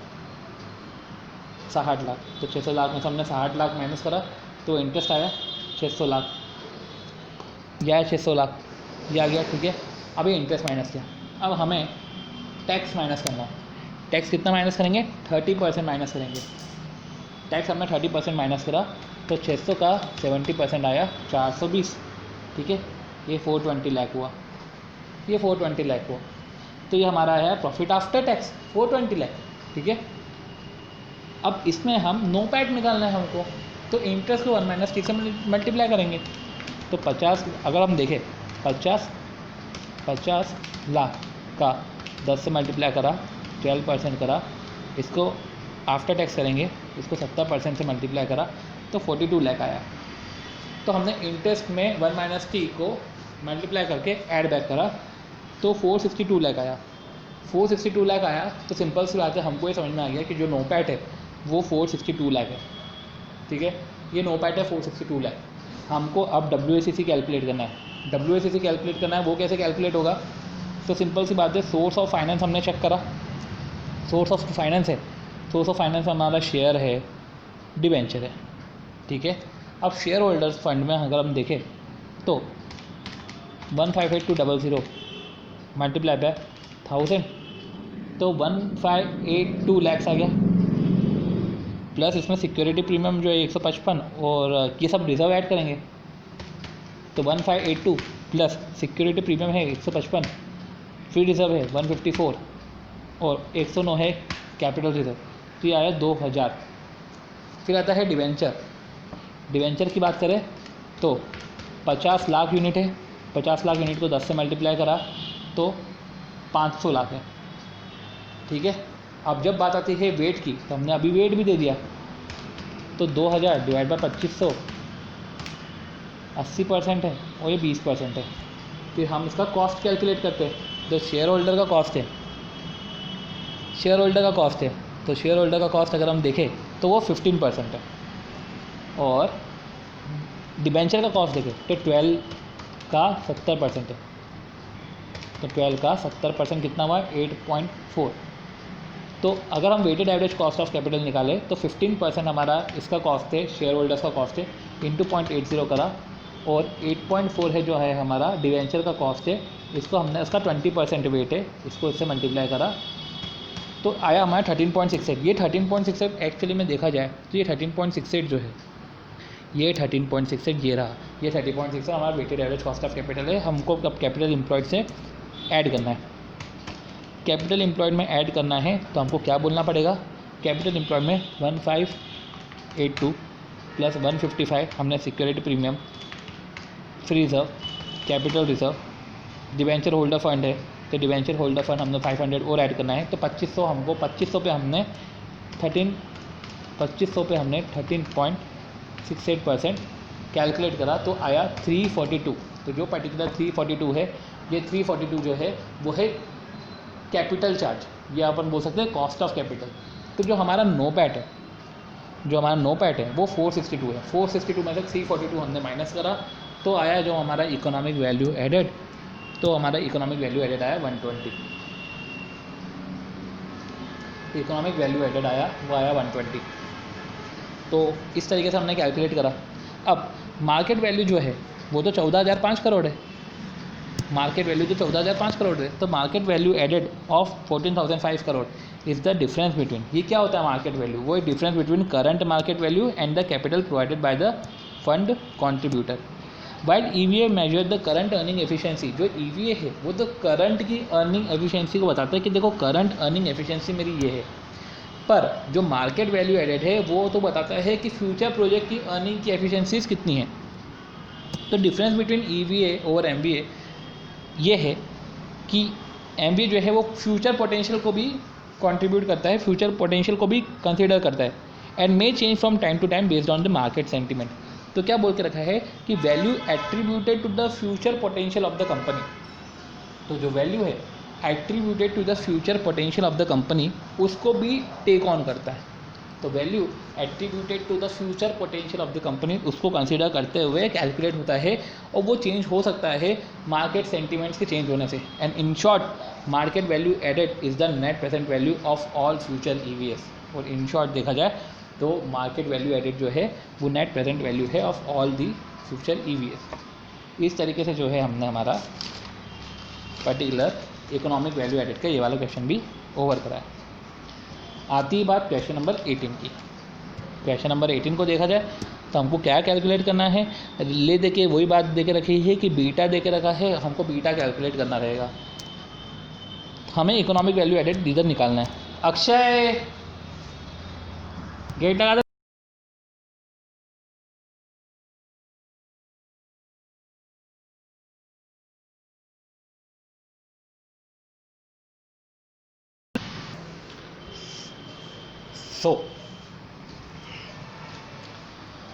अब हम कैलकुलेट करते हैं EVA। अभी क्वेश्चन स्टार्ट करते हैं। तो हमें कैलकुलेट करना है इधर EVA। क्वेश्चन का एक बार सिनॉप्सिस दे देते हैं। क्वेश्चन में बोल के रखा है कि पैट दे के रखा है, ठीक है। हमें निकालना है नो पैट, हमें निकालना है WACC, और हमें निकालना है कैपिटल एम्प्लॉयड, और ये कैपिटल एम्प्लॉयड ऑपरेटिंग होना चाहिए। अब जब नो पैट की बात करें तो नो पैट में हमें पैट प्लस इंटरेस्ट 1 - T, ठीक है, ये ऐड करना है हमको। पैट दे के रखा है, इंटरेस्ट दे के रखा है, तो हम ऐसा करते हैं, हम टैक्स का परसेंटेज भी देख लेते हैं। टैक्स का परसेंटेज कितना है, ये है 25%। तो नो पैट तो कैलकुलेट करो लगे हाथ, तो 4.85 इंटू 0.75, इसको हमने ऐड करा 205.90 में, तो आया 209.5375। तो 209.5375 मतलब 209.54, इधर 2 डेसिमल्स लिए हैं। बता देता हूँ कि वैल्यूज़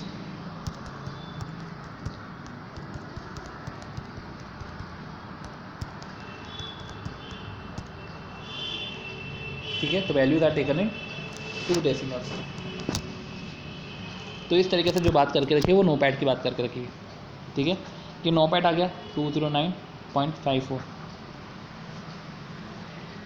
ठीक है। फिर आगे फिर बात आती है WACC की।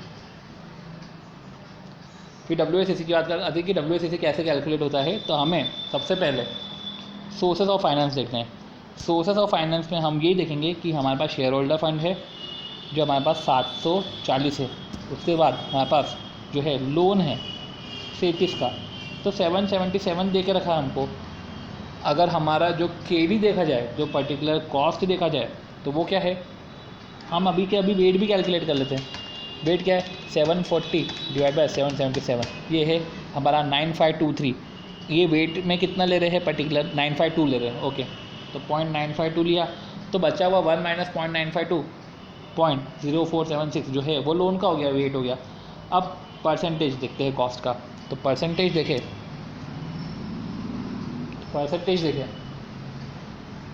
परसेंटेज देखें तो ये है कि शेयर होल्डर फंड का अगर हम कैपिटल एम्प्लॉयड देखें,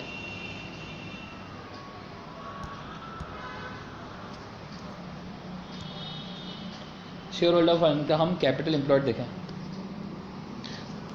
हमने वेट निकाल लिया। अब हम इसको कॉस्ट ऑफ कैपिटल देख रहे हैं एक तरीके से। तो कॉस्ट ऑफ कैपिटल में हमको 12% तो है ही, 15.5 माइनस 12 3.5, 3.5 को हमने 1.1 से मल्टीप्लाई किया, तो 3.5 से 1.1 से मल्टीप्लाई किया, फिर हमने 12 में ऐड करा तो 15.85। फिर ये है लोन का इंटरेस्ट,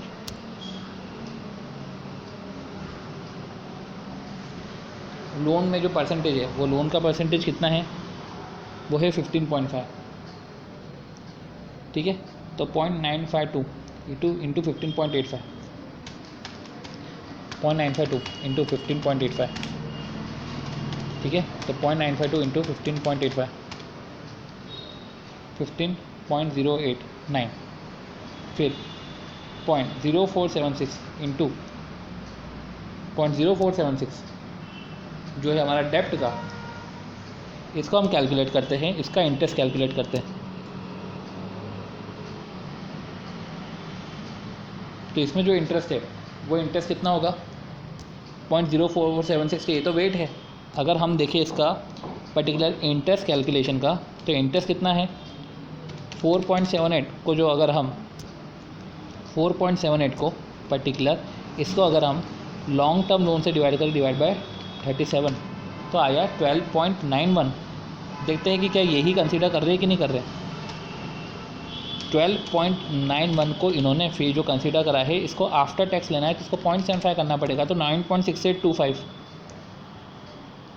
तो इन्होंने इसको ऐसे नहीं करा है, इन्होंने इसको बिफोर टैक्स को पहले इसको आफ्टर टैक्स करा है और फिर इस पर परसेंटेज कैलकुलेट करा है।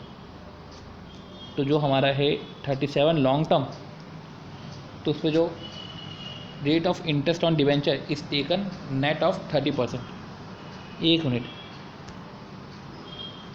इफेक्टिव टैक्स रेट है 25%, तो ये 30% कैसे कैलकुलेट हुआ। 4.85 डिवाइड बाय जो है 37 है, एक मिनट, 4.85 डिवाइड बाय 37 है, ये आया 13.10 इंटू हमने क्या इंटू 100 इंटू हमने क्या करा मल्टीप्लाई 0.70 से मल्टीप्लाई करा, हमने 0.70 से मल्टीप्लाई करा, ये आया 9.17। अब इधर जो है okay okay okay okay okay okay okay okay कैसे कैलकुलेशन करा इन्होंने, 4.85 डिवाइड बाय 37 या 13.10, इसको 0.75 से अगर मल्टीप्लाई करें तो 9.83 आ रहा है, ठीक है। तो 9.83 आ रहा है, बट इन्होंने rate of interest of debenture is taken net of tax 90%, 30%। ये कुछ तो भी देख रखा है इन्होंने, अभी फ़िलहाल इसको हम समझेंगे कि क्या बोल के रख रहे हैं। तो ये जो है हमने पर्टिकुलर जो है कॉस्ट ऑफ डेब्ट का परसेंटेज कैलकुलेट करा 9.83%। और अगर हम अब इसको weighted average cost of capital निकालें तो 0.952, तो 0.952 multiply by cost of capital हमारा क्या निकला था 15.85, इसको करा 15.85% से मल्टीप्लाई, और फिर हमने 0.0476 को हमने मल्टीप्लाई किया 9.83 से, तो 0.0476 इंटू 9.83 मल्टीप्लाई करें तो ये आया 15.56। जो weighted average cost of capital जो आया 15.56 आया। अब ये जो 15.56 है, इसको हमें कॉस्ट ऑफ कैपिटल एम्प्लॉयड, जो हमारा कैपिटल एम्प्लॉयड है, इसको हमको इससे मल्टीप्लाई करना पड़ेगा। तो 777 है हमारा जो कैपिटल एम्प्लॉयड है, इसको हमने इससे मल्टीप्लाई करा तो हमारा पर्टिकुलर आया जो जो कॉस्ट ऑफ कैपिटल एम्प्लॉयड जो आया है वो आया 120.90, 209.54 माइनस 120.90 वो आया 88.64, तो 88.64 आया, ठीक है। तो इस तरीके से इकोनॉमिक वैल्यू एडेड का ये पर्टिकुलर क्वेश्चन भी ओवर हुआ। फिर आती बात क्वेश्चन नंबर 19 की। क्वेश्चन नंबर 19 भी देखा जाए तो डीसा and company provided the following information, ये सारी इन्फॉर्मेशन ने दे के रखी है। हमें क्या कैलकुलेट करना है, नोपैड कैलकुलेट करना है। नोपैड के बाद सेकंड में हमको WACC कैलकुलेट करना है, थर्ड में हमको कैपिटल एम्प्लॉयड कैलकुलेट करना है। अगर हमें नोपैड देखा जाए तो नोपैड कैसे कैलकुलेट करा जाए, तो इसमें हमें पहले तो हमको नोपैड में देखा जाए तो रिजर्व एंड सरप्लस दे के रखा है 220 और financial average earning per share देख रखा है, राइट, अर्निंग पर शेयर देख रखा है 16। अब 16 अर्निंग पर शेयर है, नंबर ऑफ शेयर कितने हैं 40, तो 640 हो सकता है। इसमें 640 जो है उसमें हमको प्रेफरेंस डिविडेंड ऐड करें अगर, तो 670 हमारा पैट हो सकता है। देखते हैं क्या 670 पैट की बात कर रहा है, चेक करते हैं। तो इधर जो है 670 हमारा पैट है, राइट, 670। अब 670 हमारा पैट आ जाता है तो उसमें इंटरेस्ट को 1 - T करो, ठीक है। अब इंटरेस्ट जो है 1600 का 15%, 240, इसका हमने क्या करना है, 240 को हमको मल्टीप्लाई करना है 70% से।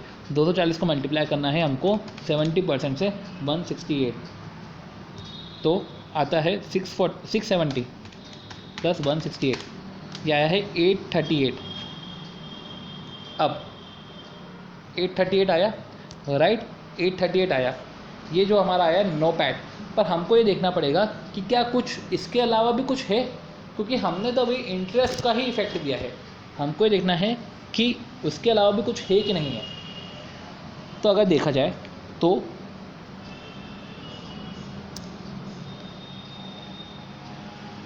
इधर बात हो रही है एडवांस गिवन, ओके। तो जो बात हो रही है कि 10% नॉन ट्रेड इन्वेस्टमेंट है 140, land building held as investment है। इसमें हम अगर नॉन ऑपरेटिंग इनकम और नॉन ऑपरेटिंग एक्सपेंडिचर इन सब की बात करें तो हमको ये सब भी फैक्टर देखने पड़ेंगे। तो देखा जाए तो नॉन ट्रेड इन्वेस्टमेंट है, ये नॉन ऑपरेटिंग इनकम एडेड है ज़बरदस्ती की, इसको हमको लेस करना है। तो अगर देखा जाए तो नॉमिनल वैल्यू है 100 लाख। 100 लाख की नॉमिनल वैल्यू पर हम इसको परसेंटेज कैलकुलेट करेंगे 10%, ये आया 10 लाख। इसमें टैक्स माइनस करेंगे तो आया 7 लाख। ये जो 7 लाख है ये माइनस करना पड़ेगा क्योंकि ये नॉन ऑपरेटिंग इनकम एडेड है।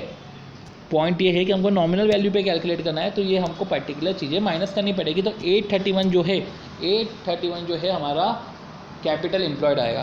तो 831 जो है हमारा 831 जो आएगा हमारा नोपैड आएगा। तो net operating profit after tax, तो हमारा जो है नोपैड वो 831 आ गया है, ठीक है। अब हमको कैलकुलेट करना है WACC। WACC का मतलब क्या है, WACC में हमको ये देखना है सोर्सेज ऑफ फाइनेंस, मतलब share holder fund, preference, debenture, ये हमारे सोर्सेज ऑफ फाइनेंस है। तो शेयर होल्डर फंड देखें तो 400 प्लस 220 620, प्रेफरेंस है 200 और डिबेंचर है 1600। तो क्या बात हुई, 620, 400 और 220, 620, प्रेफरेंस शेयर कैपिटल 200 और डिवेंचर 1600। तो 620 प्लस 200 प्लस 1600, यह है 2420, 2420। अब इसका अगर हम वेट देखें तो 620 डिवाइड बाय 2420, ये आया वेट 25.61। ये जो पर्टिकुलर वेट है, हर एक को वेट अलॉट करने पड़ते हैं, तो इसका वेट है 25.61।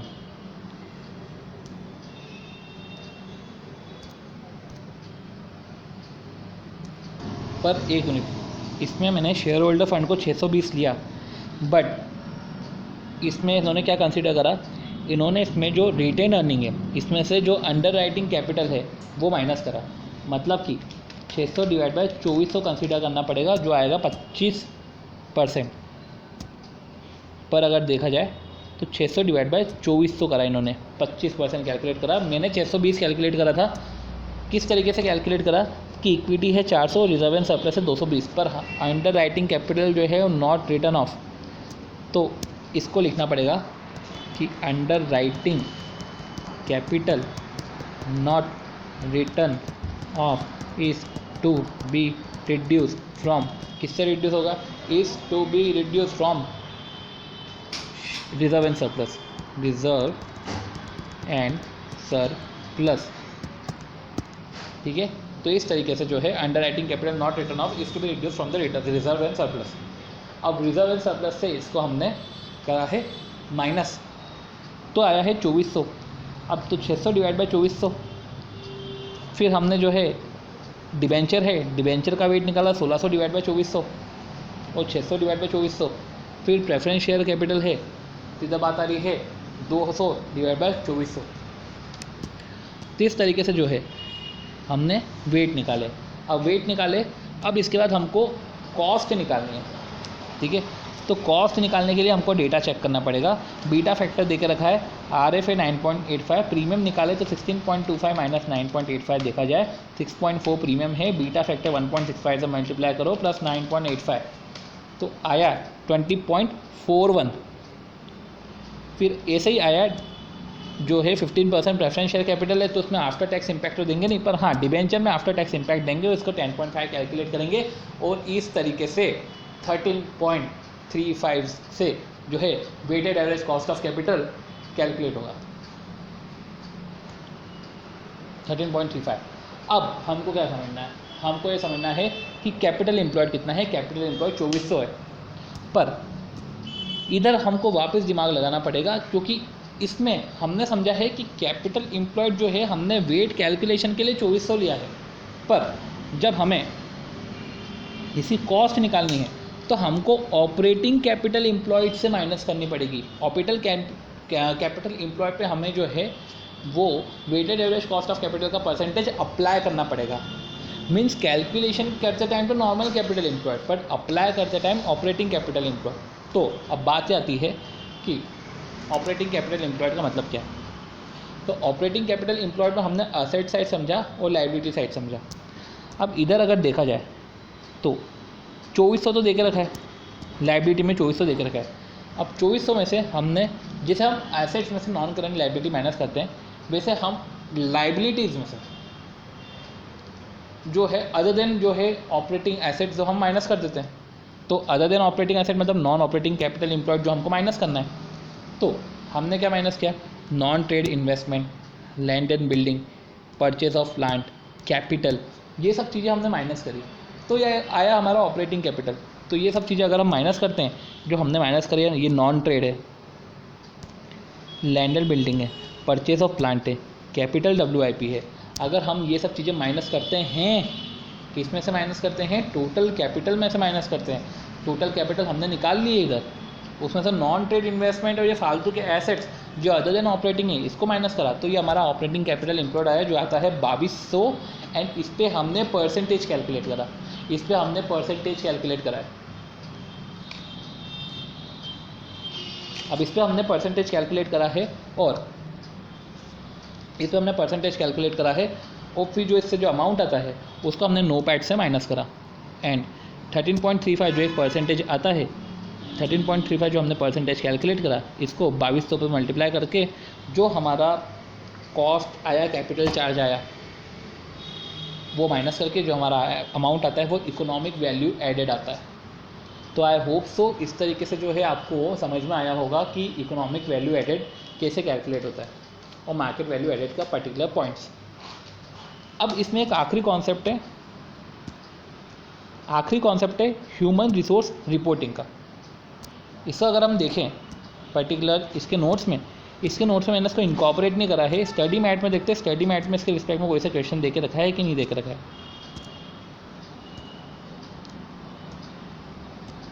हाँ, तब ह्यूमन रिसोर्स का वैल्यूएशन बोला है, ह्यूमन रिसोर्स की अकाउंटिंग कैसे करते हैं, ह्यूमन कैपिटल की रिपोर्टिंग कैसे करते हैं। तो इसमें ऐसा बोला जाता है कि एक पर्टिकुलर एम्प्लॉय की वैल्यू क्या है। एक पर्टिकुलर एम्प्लॉय की वैल्यू ये है कि आपको उस एम्प्लॉय से कितना बेनिफिट डिराइव हो रहा है, उसको हम जो है उस एम्प्लॉय से कितना हमको वैल्यू डिराइव हो रहा है उसका प्रेजेंट वैल्यू निकाल लो। जब हमको एक ह्यूमन कैपिटल की वैल्यू निकालनी है, एक वैल्यू निकालनी है ह्यूमन कैपिटल की, तो हमको ये देखना पड़ेगा कि उस पर्टिकुलर एम्प्लॉय से हमको कितनी अर्निंग हो रही है। बट कंपनी में क्वेश्चन में कभी ये नहीं दे के रखे कि उस पर्टिकुलर एम्प्लॉय से कंपनी को कितनी अर्निंग हो रही है, बट इस क्वेश्चन में अगर ये दे के रखे कि हम पर्टिकुलर एम्प्लॉय को पे कितना कर रहे हैं, तो अगर हम जितना फ्यूचर में उसको पे कर रहे हैं मतलब उतनी अर्निंग तो हो ही रही है, उतनी अर्निंग तो हो रही है ना। डेटा ये वाला दे के रखते हैं कि हमें जो एज अ कंपनी हम उस एम्प्लॉय को कितना पे करते हैं, उसका अगर हम उसका प्रेजेंट वैल्यू निकालें तो एक तरीके से उस पर्सन की वैल्यू है उतनी, ठीक है। कल को अगर दो डेटा दे के रखें, कंपनी की अर्निंग और हम जो कंपनी उसको पे कर रही है, कंपनी का अर्निंग का प्रेजेंट वैल्यू कंपनी जो उसको पे करी है उसके प्रेजेंट वैल्यू से कम निकले, तो फिर ऐसे लोगों को हायर करना कंपनी के लिए अफोर्डेबल नहीं होगा, क्योंकि इन लोगों को हायर करके जो अर्निंग हो रही है उसका अगर हम प्रेजेंट वैल्यू निकालें तो उसके पेमेंट से तो कम ही आ रहा है, तो ऐसे लोगों को हायर करने का कोई मतलब ही नहीं है, ठीक है। तो इस तरीके से हमें क्या देखना है कि इलस्ट्रेशन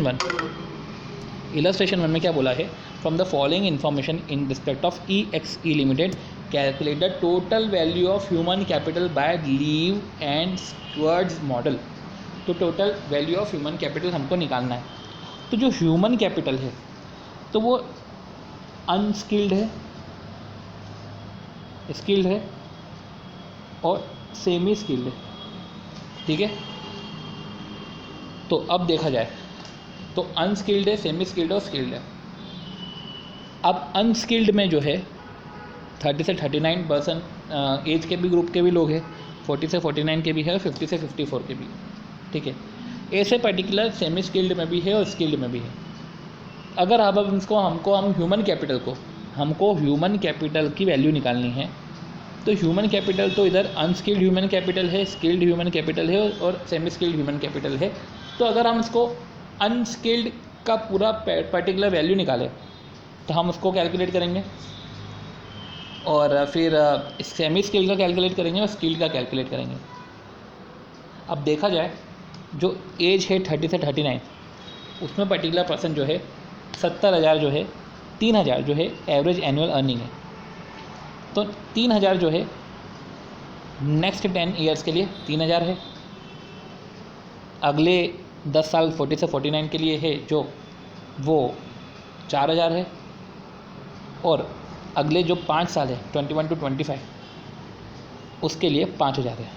अगर हम इसकी प्रेजेंट वैल्यू निकालें, क्योंकि अगर अपन माने कि जो एम्प्लॉय है वो 30 साल का है, अनस्किल्ड में ये मानो कि वो 30 साल का है, तो उसके आगे के 25 साल, उसके आगे के 25 साल का प्रेजेंट वैल्यू निकालो। तो करते हैं कैलकुलेट इसको। इसमें हमको कैलकुलेशन करने में समझदारी दिखानी पड़ेगी। फिर हम एक एजम्पशन डालेंगे कि यार जो एम्प्लॉय है अगर वो 40 साल का हो तो क्या होगा, और अगर वो 50 साल का हो तो कैसे कैलकुलेट करेंगे। तो प्रेजेंट वैल्यू ऐसे में कैलकुलेट कर ली जाएगी। फिर बात आती है सेमी स्किल्ड एम्प्लॉयज़ को कैलकुलेट करने की बात। तो सेमी स्किल्ड में भी एक हमको 3 एजम्पशन डालने पड़ेंगे कि हो सकता है कि सेमी स्किल्ड 30 साल के हो, तो इसमें पहले 10 साल को 3,500, अगले 10 साल 5,000, अगले 5 साल जो है 6,000। फिर स्किल्ड की बात आती है तो सेमी स्किल्ड में भी हमको एक एजम्पशन डालने पड़ेंगे। अनस्किल्ड में तो एजम्पशन डाला कि पहले 30 साल का है माना इसको, फिर 40 साल का माना, फिर 50 साल का माना। सेमी स्किल्ड में भी पहले उसको 30 साल का माना, फिर 40 साल का माना, फिर 50 साल का माना। स्किल्ड में भी हमको पहले 30 साल का मानना पड़ेगा, 40 साल का मानना पड़ेगा, 50 साल का मानना पड़ेगा। तो हम क्या करेंगे, एक अनस्किल्ड का कैलकुलेट कर लेंगे, सेमी स्किल्ड और स्किल्ड फिर एज इट इज़ ऐसे ही कैलकुलेट करना है। फिर जब हमने उसको ऐसे कैलकुलेट कर लिया तो हमको समझ में आ गया कि जब अनस्किल्ड है, चलो अभी पहले हम इतना कैलकुलेट करते हैं, फिर हम समझते हैं कि आगे इसको कैसे कैलकुलेट करें, ठीक है। तो सबसे पहले ह्यूमन कैपिटल हम अभी अनस्किल्ड का कैलकुलेट कर रहे हैं, पर्टिकुलर समझो वो 30 साल का है, तो पहले 10 साल 1/1.15। अब इसमें अगर प्रेजेंट वैल्यू फैक्टर दे के नहीं रखे हैं, अब कायदे से इसमें प्रेजेंट वैल्यू फैक्टर देना चाहिए, तो मैं पहले 10 साल का कैलकुलेट कर रहा हूँ। 3, 4, 5, 6, 7, 8, 9, 10, इसको मैं GT करूँ और इसको मैं अगर मल्टीप्लाई करूँ 3,000 से, तो मेरा अमाउंट आ रहा है 51,5056। वो कैसे कैलकुलेट हो रहा है कि मैंने प्रेजेंट वैल्यू निकाली, मैंने क्या किया कि प्रेजेंट वैल्यू एन्युटी फैक्टर निकाला 10 साल का, 10 साल का प्रेजेंट वैल्यू एन्युटी फैक्टर निकाला और इसको 3000 से मल्टीप्लाई कर लिया। अब 10वें साल से 15वें साल का मेरे को प्रेजेंट वैल्यू एन्युटी फैक्टर निकालना है, तो इसमें गड़बड़ मत कर देना, पहले 5 साल का मत निकाल देना, हमें 10वें साल से 15वें साल का निकालना है। तो 1/1.10 इसको 10 साल तक कैलकुलेट करो, 1 2 3 रुको 1/1.10 1 2 3 4 5 6 7 8 9 10, ये 10 का आपने कैलकुलेट करा। अब 11वें से एम प्लस करो, फिर आप जब MRC करते हैं तो 1.4615 आता है। अब इसको हम अगर 4000 से मल्टीप्लाई करें, ओके तो हमें 1/1.10 पर 11वें साल से 20वें साल को जब हम कैलकुलेट कर रहे हैं तो हमको बहुत ही कॉन्शियस होना पड़ेगा, क्योंकि इस केस में 1/1.15 करा 1 2 3 4 5 6 7 8 9 10 तक तो सब ठीक है।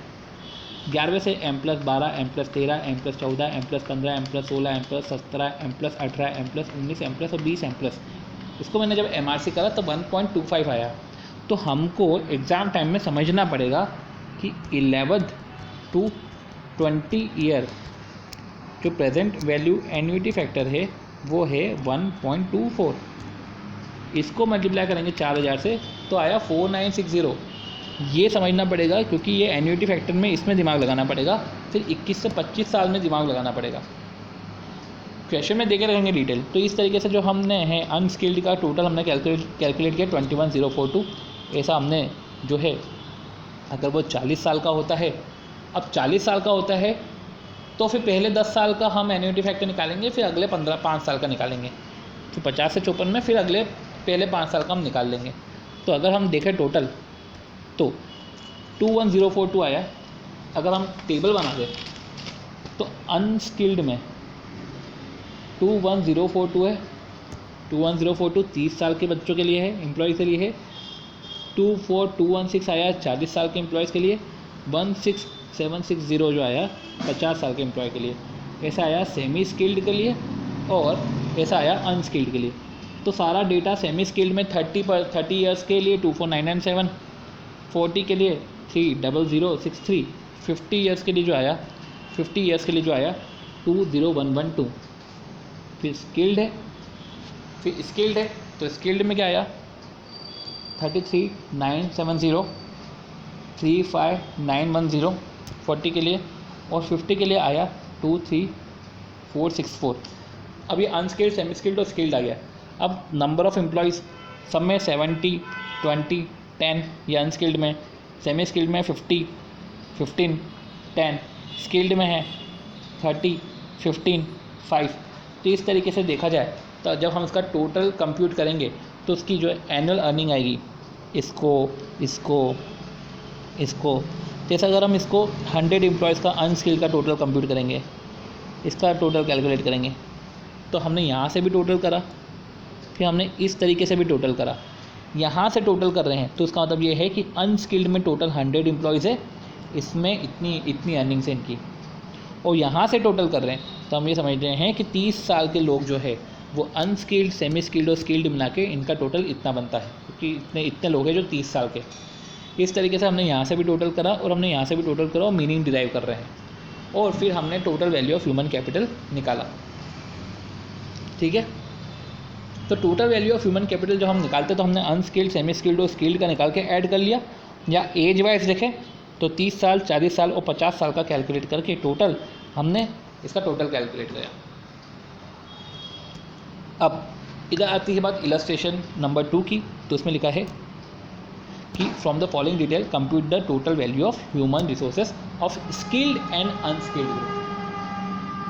तो स्किल्ड एंड अनस्किल्ड ग्रुप में हम जो है from the following details compute the total value of human resources skilled और अनस्किल्ड ग्रुप का निकालना है। अगर रिटायरमेंट की एज है 65 साल और 62 साल, एवरेज एज है 62 और 60, तो अगर देखा जाए तो अगले 3 साल 1/1.15 1 2 3, इसका अगर हम देखें प्रेजेंट वैल्यू तो 2.28 है। 2.28 को अगर हम करें 60,000 से मल्टीप्लाई तो आया 136 993.50 ये है स्किल्ड का, ये एक का है। अगर 30 का कैलकुलेट करोगे तो 4109805 आ जाएगा। ऐसा अनस्किल्ड का कैलकुलेट कर लो। अनस्किल्ड का 60 से लेके 62 साल तक आपको जाना है। अब 60 से 62 साल तक जाना है तो करो 1/1.15, 1 2, इसको GT करा, इसको 40,000 से मल्टीप्लाई करा, फिर 40,000 से जब हमने मल्टीप्लाई करा, फिर इसको हमने टोटल एम्प्लॉय से मल्टीप्लाई करा, तो इस तरीके से जो है हमारा अनस्किल्ड एम्प्लॉयज़ का कैलकुलेट हो रहा है। तो स्किल्ड और अनस्किल्ड एम्प्लॉय जो है इसको टोटल करके total value of human resources निकाला, 6710,938.63 आया। अब आती है बात इलस्ट्रेशन नंबर 3। इलस्ट्रेशन नंबर 3 एक अच्छा क्वेश्चन है, इसको समझना पड़ेगा हमको। The following information is supplied to you about lockdown limited, नहीं है लुकडाउन लिमिटेड।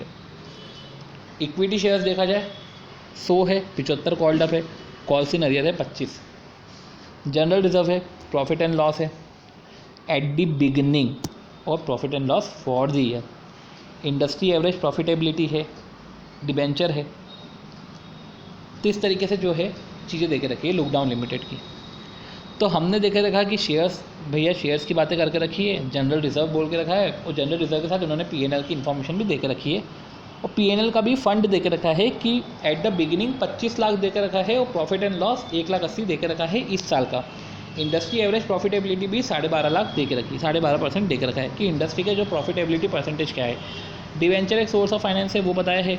अब लुकडाउन लिमिटेड, इंपॉर्टेंट ये है कि Lookdown limited is propose to hire the services of X which turn company around, company को पूरा चेंज कर देगी क्योंकि उसको एक्स को ऐसा अपॉइंट करना है, ठीक है। तो मिनिमम टेक होम सैलरी जो है पर मंथ जो एक्स ने डिमांड करी है वो है 4 लाख, वो पर मंथ डिमांड कर रहा है। इनकम टैक्स रेट है जो, तो टेक होम सैलरी इंपॉर्टेंट क्या है, take home salary 4 lakh. Income tax है considering after the impact of 3 lakh per annum exemption amount. तो सिंस 3 लाख एग्जाम्पशन अमाउंट है, 3 लाख के ऊपर है तो जो है टैक्स है वो 25% हो गया है। इधर स्लैब सिस्टम मत लगाना, 25% पूरे 4 लाख पे लग जाएगा। PF है जो एम्प्लॉयर ने कंट्रीब्यूट किया है 50,000, और profit over and about target expected by hiring x is 10%। मतलब प्रपोज कर रहे हैं कि एक्स को हायर करें। मिनिमम जिसको सैलरी जो एक्स डिमांड कर रहा है वो 4 लाख डिमांड कर रहा है। इनकम टैक्स रेट है 25%। अब टेक होम सैलरी है तो आफ्टर टैक्स ही होगा, तो इनकम टैक्स है 25%। PF 50,000 का कॉन्ट्रीब्यूशन जो एम्प्लॉयर अपनी तरफ से करेगा, और प्रॉफिट जो कंपनी एक्सपेक्ट कर रही है हायर करने के बाद वो 10% कर रही है। अब इधर ये समझना पड़ेगा कि एक्स से हमको जो प्रॉफिट होने वाला है वो जो हम एक्स को सैलरी पे कर रहे हैं उससे ज़्यादा होना चाहिए। मतलब कि तभी तो एक्स को एम्प्लॉय करने का मतलब है, मतलब कि जो profit above over and above the target है वो अगर एक्स को हायर करके हमको ज़्यादा मिल रहा है, तो जो एक्स को हमको हायर करके ज़्यादा मिल रहा है तो उस केस में एक्स को हायर करके हमको ज़्यादा मिला तो फिर एक्स को एम्प्लॉय करना चाहिए।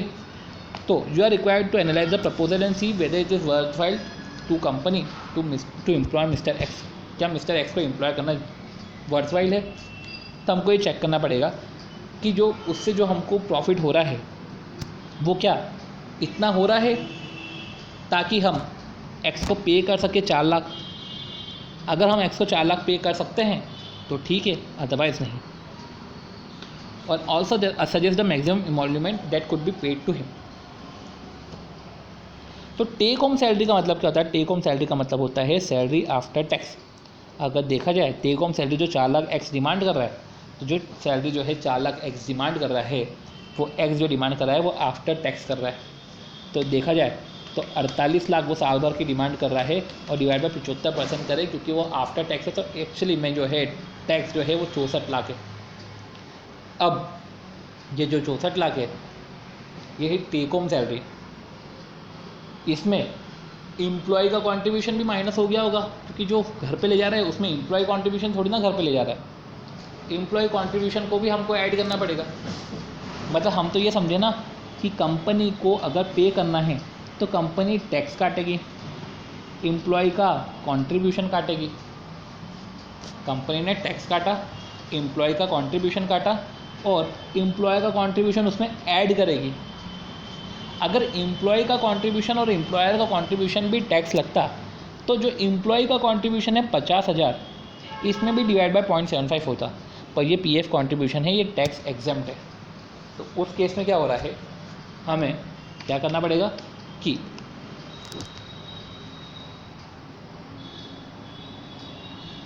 इसमें टैक्स का इम्पैक्ट नहीं देना है। मतलब कि अगर इस पर हमको टैक्स का इम्पैक्ट देना पड़ता ना, तो 50,000 पे भी हम 25% टैक्स लगा कर ऐड करते उसकी सैलरी में। तो देखा जाए तो इधर जो है पर्टिकुलर 48 लाख है, डिवाइड बाय 0.75 करा क्योंकि टैक्स माइनस करके आया। अब एम्प्लॉय कॉन्ट्रीब्यूशन तो टैक्स एग्जेम्प्ट है, तो 50,000 को 6 लाख ऐड करा, एम्प्लॉयर ने अपनी तरफ से 6 लाख ऐड करा, तो कॉस्ट जो है एक्चुअली में कंपनी की तो वो तो 76 लाख है। ठीक है, तो कॉस्ट जो है वो है 76 लाख, तो कॉस्ट जो है वो है 76 लाख। अब कैपिटल बेस, तो कॉस्ट जो है वो 76 लाख है। अब देखा जाए तो 76 लाख है।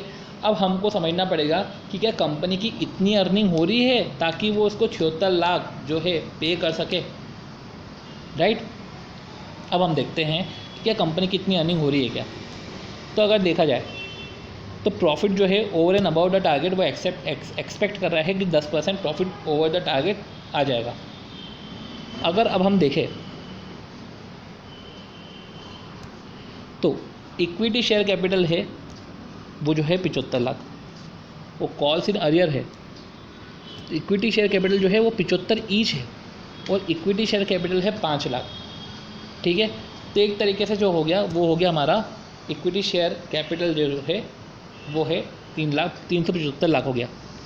कॉल्स इन अरियर की बात करें तो जो कॉल्स इन अरियर है वो calls in arrear particular calls in arrear वो है हमारा 1 लाख, वो हमने माइनस करा, ये कॉल्स इन अरियर है। तो हमने जो 1 लाख है वो 1 लाख माइनस करा, मतलब कि the equity share in respect of which calls in arrear at rate 25 पर शेयर।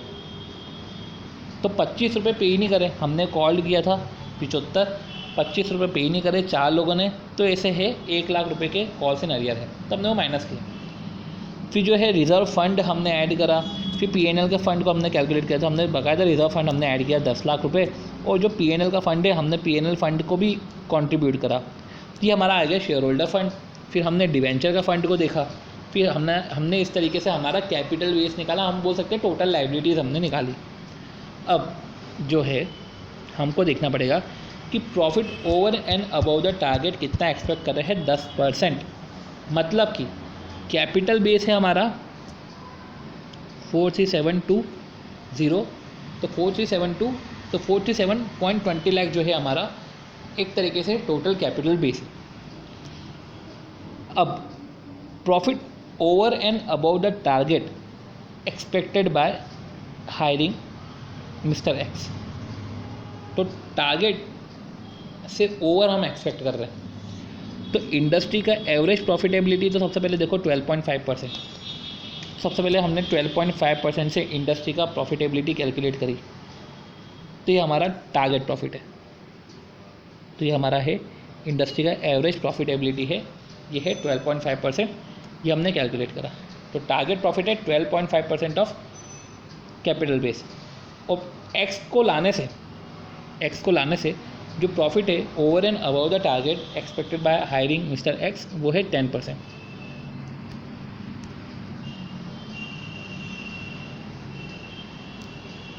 तो देखा जाए तो जो टारगेट प्रॉफिट है वो टारगेट प्रॉफिट तो है 12.5%, and profit over and above the target, इसका मतलब क्या है कि target profit will increase by 10%। मतलब इधर टारगेट प्रॉफिट जो है वो इंक्रीज हो जाएगा 10% से। इसका मतलब ये नहीं है कि 12.5% 22.5% हो जाएगा, ये नहीं बोला है। ये बोला है profit over and above the target expected by hiring mister x. तो जो टारगेट प्रॉफिट है वो टारगेट प्रॉफिट है उसका 10% प्रॉफिट बढ़ जाएगा। अगर देखा जाए तो टारगेट प्रॉफिट है 54.65,000। अभी टारगेट प्रॉफिट है वो इंडस्ट्री एवरेज प्रॉफिटेबिलिटी 12.5 देख रखा था, वो 12.5 को उसने कैपिटल एम्प्लॉयड पे लगा दिया, तो कैपिटल एम्प्लॉयड पे लगा दिया, apply on capital employed, right. इसने इसको कैपिटल एम्प्लॉयड पे लगाया और इस तरीके से जो है इन्होंने जो है इस तरीके से प्रॉफिट कैलकुलेट करा। फिर एक उन्होंने बोला कि हम उसको एक्स को हायर करते हैं तो प्रॉफिट अचीव करेंगे वो 60,11,500 करेंगे। ये ओवर एंड अबव है, तो एक्स को एम्प्लॉय करने के बाद 60,11,500 हम अचीव करेंगे प्रॉफिट। तो अब सिंपल सी बात है,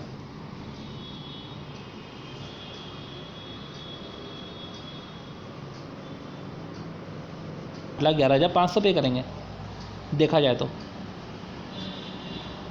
क्योंकि हमने एक्स को हायर करा था to turn the company around. तो profit achieve due to mister X, इसने टारगेट को भी फोड़ दिया है, टारगेट को भी अचीव करा है। तो 60,11,500, अब 60,11,500 जो है हम इसको साल भर का पे कर सकते हैं। और जो एक्स है वो एक्स कितना डिमांड कर रहा है, टोटल 76 लाख, तो उतना हम उसको पे नहीं कर पाएंगे क्योंकि हमको इतना ही बेनिफिट होने वाला है, ठीक है। अब क्वेश्चन नंबर इलस्ट्रेशन नंबर 4, रोज लिमिटेड है, इक्विटी कैपिटल रिजर्व है। इक्विटी कैपिटल रिजर्व में हम बात करें तो इक्विटी की बात कर ली, कॉल्स इन अरियर की बात करी है, जनरल रिजर्व की बात करी, डिबेंचर, P&L और इंडस्ट्री एवरेज प्रॉफिटेबिलिटी रेट।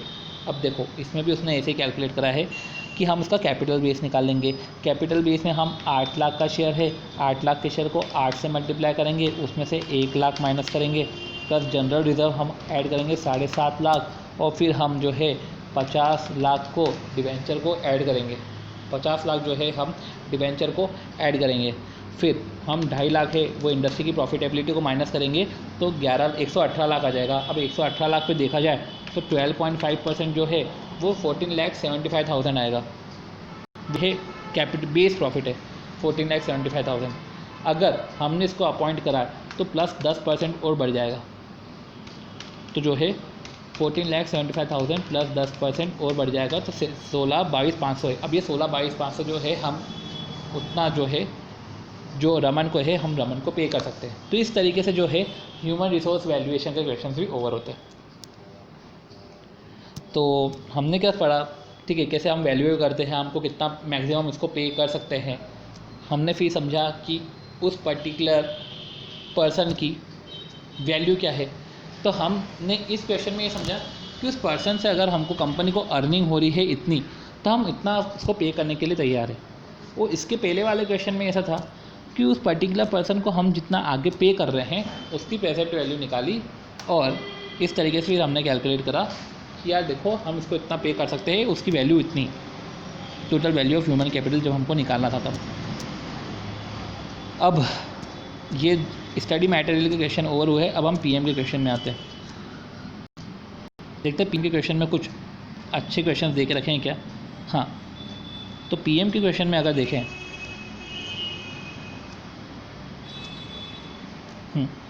ठीक है, तो पीएम के क्वेश्चन में 2 क्वेश्चन दे के रखे हैं जो प्रैक्टिकल क्वेश्चन है। सबसे पहले कंपनी का कैपिटल बेस है, कैपिटल बेस डायरेक्ट दे दिया 1 करोड़, प्रॉफिट अर्न करना है 11 लाख, रिटर्न ऑन इन्वेस्टमेंट है 12.5 लाख। तो अब जो है if the service of a particular executive are acquired by the company, अगर सर्विस एक्वायर करी है तो प्रॉफिट जो है 2.5 लाख से इंक्रीज़ हो जाएगा over and above the target profit. तो देखते हैं, देखो 1 लाख है, 1 लाख कैपिटल बेस है, अर्न तो कर रहा है 11 लाख, टारगेट प्रॉफिट है 12.5 लाख, 2.5 लाख से बढ़ जाएगा तो हो जाएगा 15 लाख। प्रॉफिट अभी अर्न कर रहा है 12.5 लाख, 11 लाख, तो 15 में से 11 माइनस किया तो 4 लाख जो है हम इसको पे कर सकते हैं। तो मैक्सिमम बिड प्राइस क्या है, तो मैक्सिमम बिड प्राइस है 4 लाख, तो ये मैक्सिमम बिड प्राइस है। इजी क्वेश्चन था, मतलब वो आपको कंफ्यूज करना चाह रहे हैं। वो बोल रहे हैं कि टारगेट प्रॉफिट 12.5 है, हम 12.5 से ज़्यादा 2.5 लाख और ज़्यादा हम अचीव कर लेंगे। तो 12.5 लाख आया हमारा, 12.5% आया 12.5 लाख, इसमें हमने 2.5 लाख ऐड करा जो इंक्रीज़ हो जाएगा अगर हम उसकी सर्विसेज को हायर करेंगे। तो उसकी सर्विसेज को हायर करेंगे तो एक तरीके से 15 लाख हो जाएगा। अब मैक्सिमम बिड प्राइस में हमको ये समझना पड़ेगा कि एक्चुअल में कंपनी अभी 11 लाख प्रॉफिट कमा रही है, वो 12.5 लाख नहीं कमा रही है, वो 11 लाख कमा रही है। उसका टारगेट है 12.5 लाख, पर अगर उसकी सर्विसेज को हायर करी तो टारगेट से 2.5 लाख और कमा लेगा। तो टारगेट से 2.5 लाख और कमा लेगा, मतलब कि 15 लाख कमा लेगा, और अभी सिर्फ 11 लाख ही कमा रहा है, तो पर्सन को 4 लाख मैक्सिमम बिड अमाउंट में पे कर सकते हैं। फिर ये पर्टिकुलर ये क्वेश्चन है वापस रिपीटेड है कि 62 साल से 65 साल है, तो जो है 15% से हमको इसकी प्रेजेंट वैल्यू निकालनी, तो 1/1.15 1 2 3 इसका जीटी करो, इसको 50,000 से मल्टीप्लाई करो, इसकी प्रेजेंट वैल्यू आ गई, फिर इसको 20 से मल्टीप्लाई करो तो आ गया 228 लाख समथिंग अराउंड आ जाएगा। तो देखिए 228 लाख समथिंग अराउंड आ गया स्किल्ड एम्प्लॉयज़ का, और इसी तरीके से अनस्किल्ड एम्प्लॉयज़ का भी कैलकुलेट हो जाएगा। फिर स्किल्ड और अनस्किल्ड एम्प्लॉयज़ का हम टोटल कर लेंगे। और इसके पहले स्टडी मटेरियल के क्वेश्चन में हमने स्किल्ड और अनस्किल्ड एम्प्लॉय का भी हमने टोटल करा था, सेमी स्किल्ड एम्प्लॉय का भी टोटल करके हमने टोटल जो है वैल्यू ऑफ ह्यूमन रिसोर्सेज करा था। और एक टेबल के थ्रू हमने ये भी बताया था कि अगर 30 साल के पर्सन हो तो कितना होगा, 40 साल के पर्सन हो तो कितने एम्प्लॉयज़ होंगे, 50 साल के पर्सन हो तो कितने एम्प्लॉयड होंगे, तो हमने वैसे भी कैलकुलेट करा था। तो इस तरीके से देखा जाए तो जो है पर्टिकुलर जो भी क्वेश्चंस थे इकोनॉमिक वैल्यू एडेड के, मार्केट वैल्यू एडेड के, ये सारे क्वेश्चंस हो जाते हैं ओवर। इसमें हमने एसएम भी कवर कर लिया है, इसमें हमने पीएम भी कवर कर लिया है।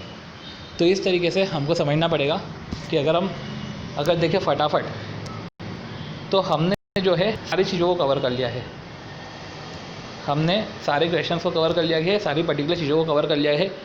इसमें लीव एंड कीवर्ड्स मॉडल है, वो लीव एंड कीवर्ड्स मॉडल को भी हमने कवर कर लिया है। देन मैक्सिमम बीड प्राइस हम निकालना सीख गए हैं।